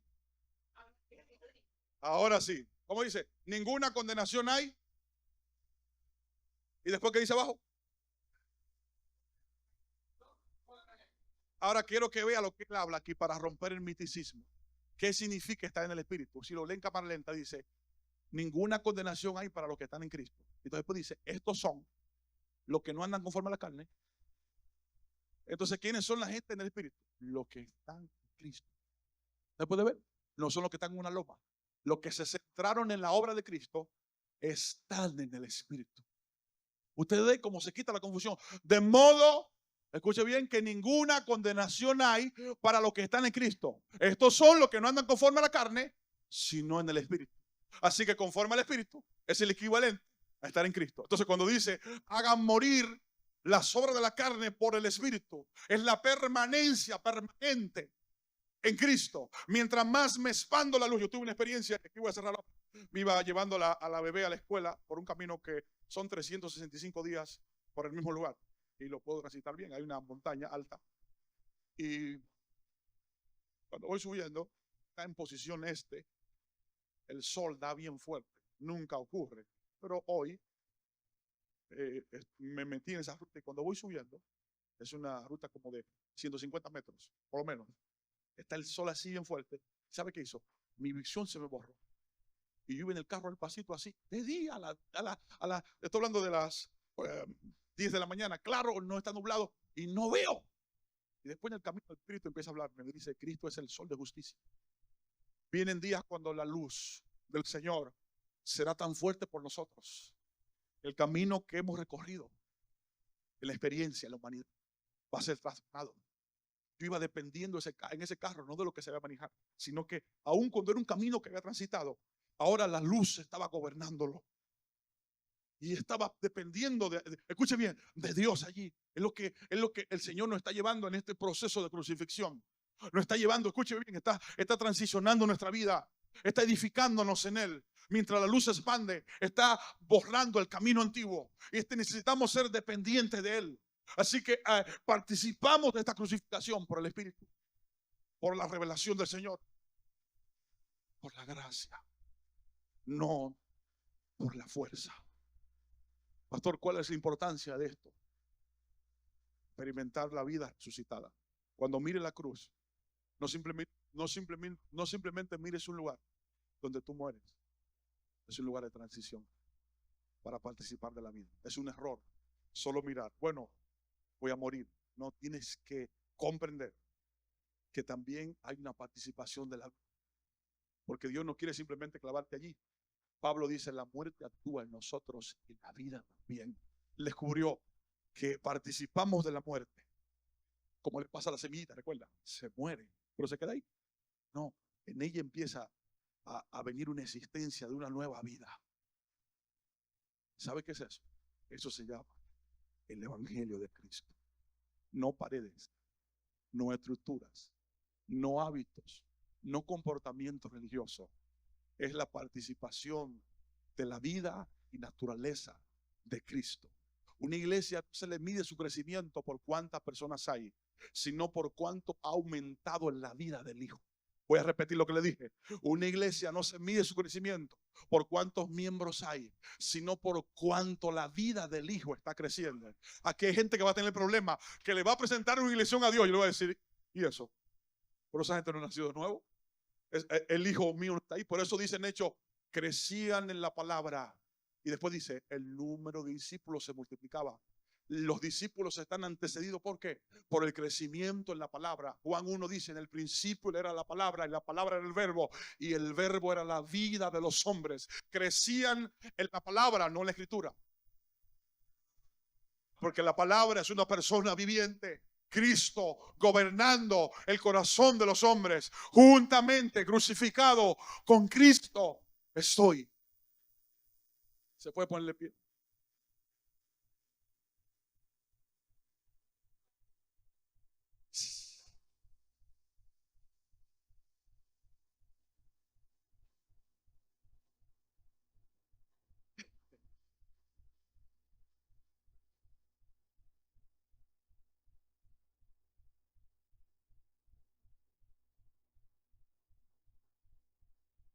agarre esto y revíselo y escúchelo, porque Cristo es una revelación por encima. Estamos en la escuela del Señor, en la escuela de los hombres.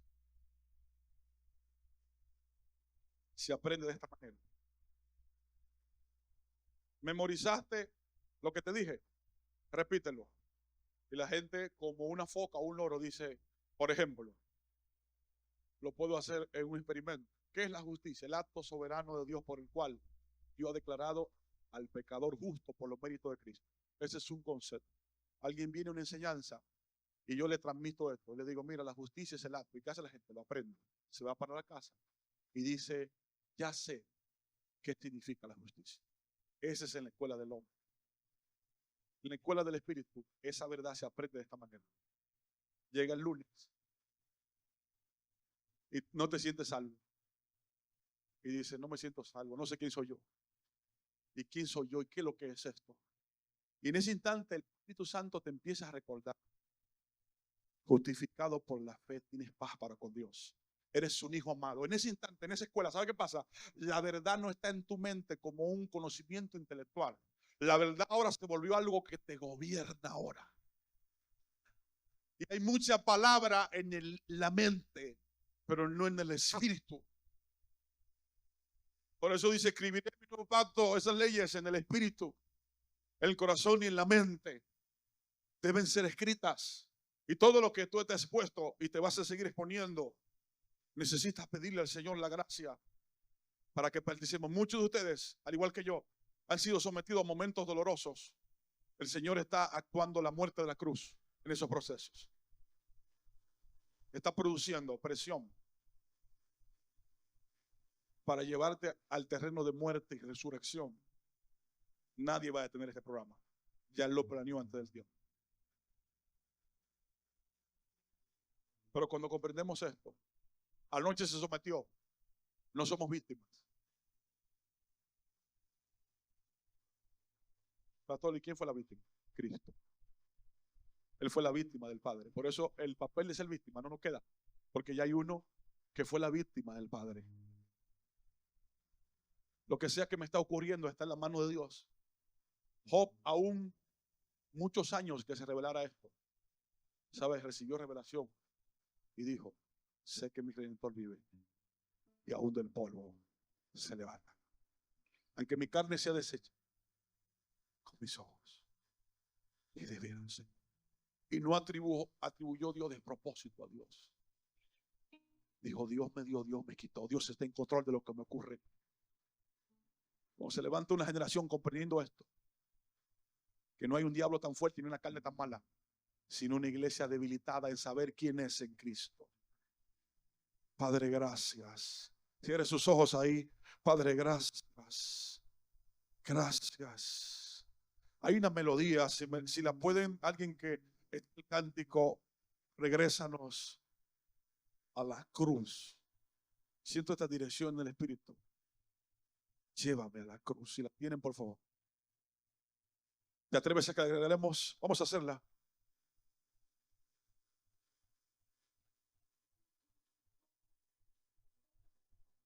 ¿Se la saben?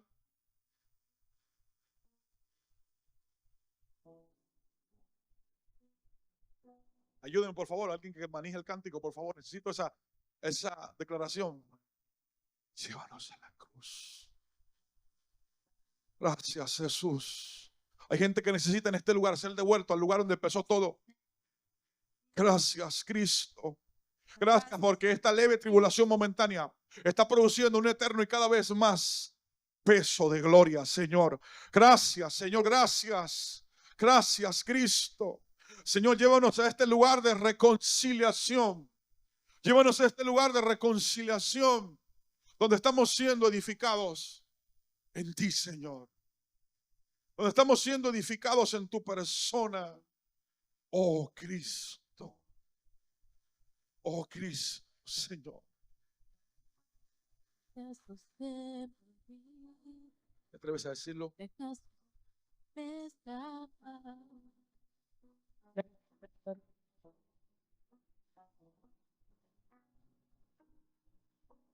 acaso se me nubla la pasión en mi mirada. Regrésanos.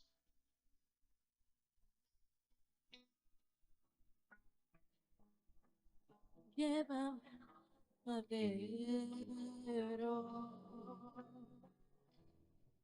al rincón de nuestro encuentro. Llévame al lugar donde empezó nuestra amistad.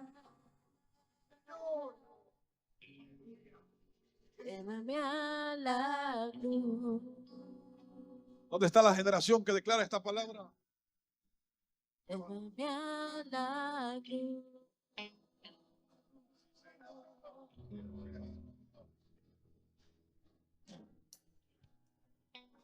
Si acaso se me olvida, si acaso se me escapa,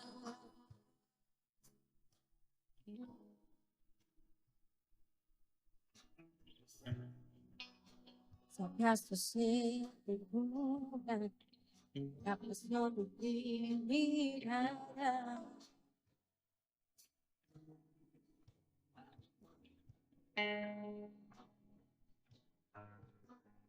Llévame al madero, al lugar de nuestro encuentro. Llévame al lugar donde empezó nuestra amistad.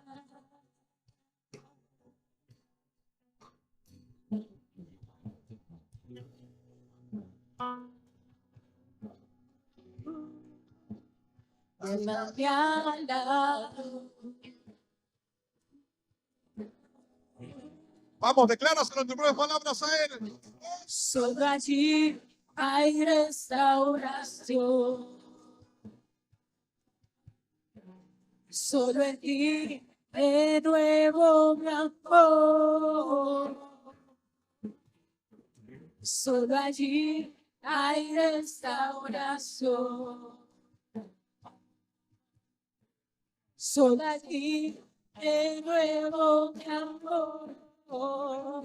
Llévame a la cruz.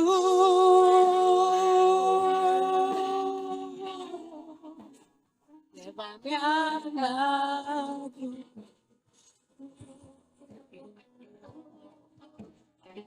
Solo allí hay restauración. Solo en ti renuevo mi amor. Llévame a la cruz.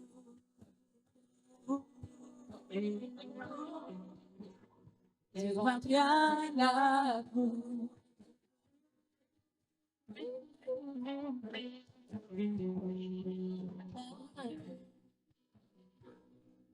Sí, Señor. Aquí estamos. Le voy a pedir lo último antes de entregar este micrófono. Si cada uno, en un acto voluntario, no quiero que nadie se esforce, pero si podemos postrarnos un momentico. La Biblia dice que los ancianos se postran y tiran sus coronas delante de Él. Vamos a postrarnos un momentico, no solamente el cuerpo físico, sino también nuestro espíritu. Pastor, ¿por qué vamos a hacer esto? Porque queremos una alineación hacia ese lugar de transición que es la cruz. Estoy hablándole a hombres y mujeres de esta casa que están siendo edificados, pero que también van a edificar a una generación y van a alinear a una generación. La van a volver a la palabra de verdad, a la realidad en Cristo. Ustedes están comiendo pan, pero ese pan no es simplemente para ustedes, sino que están siendo expandidos en el Espíritu para impactar a toda una generación en la alineación de una vida cruciforme. Oh Señor, venimos delante de ti aquí como cuerpo tuyo, Señor. Padre, no importa el rango, hoy estamos como Moisés debajo de la mesa. Nos sentamos a la mesa, ponemos la vara en el suelo y hoy, Señor, queremos alinearnos al llamado de la vida crucificada. Pero sabemos que no es con la voluntad humana ni con la fuerza física, sino que necesitamos la asistencia del Espíritu Santo. Necesitamos, Padre, la gracia. Oh, en este momento pide la gracia. Oh, pide la gracia. Hay una gracia, hay una medida de gracia. Hay gracia en el trono de la gracia. Hay una medida de gracia en esta hora. Por la gracia gustó la muerte. La gracia te habilita, es favor, es poder. La gracia es la fuerza de Dios.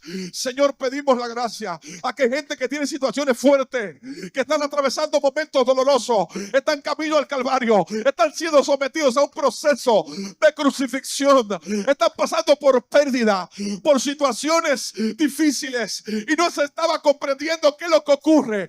Dice el Señor: te estoy llevando a la cruz, te estoy llevando al madero, estoy produciendo las marcas. Aunque no me preguntaste, me lo tomé yo mismo y te estoy llevando al lugar de la crucifixión.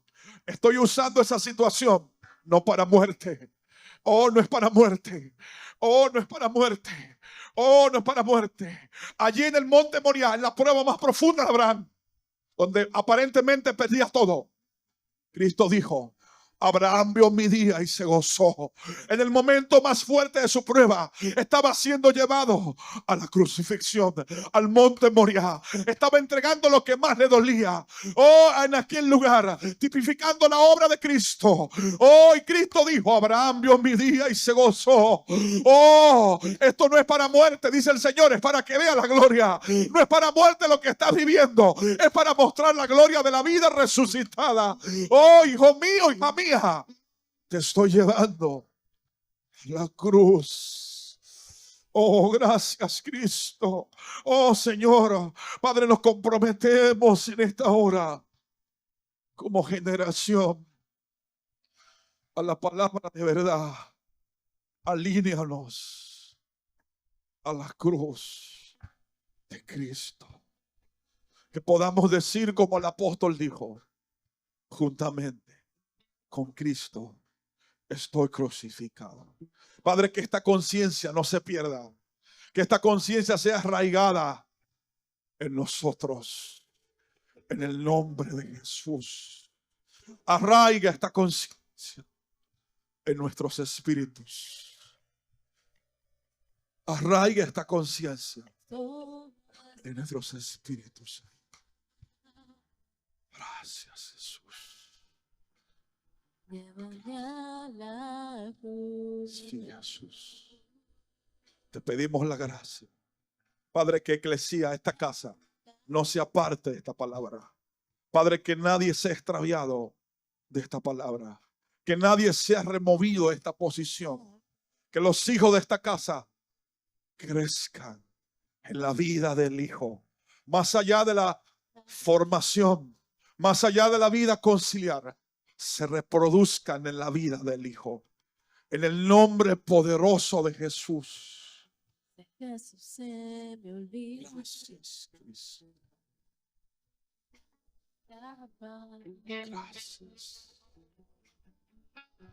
Nos alineamos a tu corazón. No te preocupes, que todo está resuelto en la cruz, pero no todo se ha manifestado. Es cuestión de tiempo, hijo mío, para que manifieste lo que ya ha hecho. Gracias. Gracias. Al rincón de nuestro encuentro. Gracias. Te puedes poner de pie, cantamos esa melodía, así entregamos este tiempo. Gracias, Jesús. Dale un aplauso al Todopoderoso, hacia la gloria, dáselo fuerte que es para Él.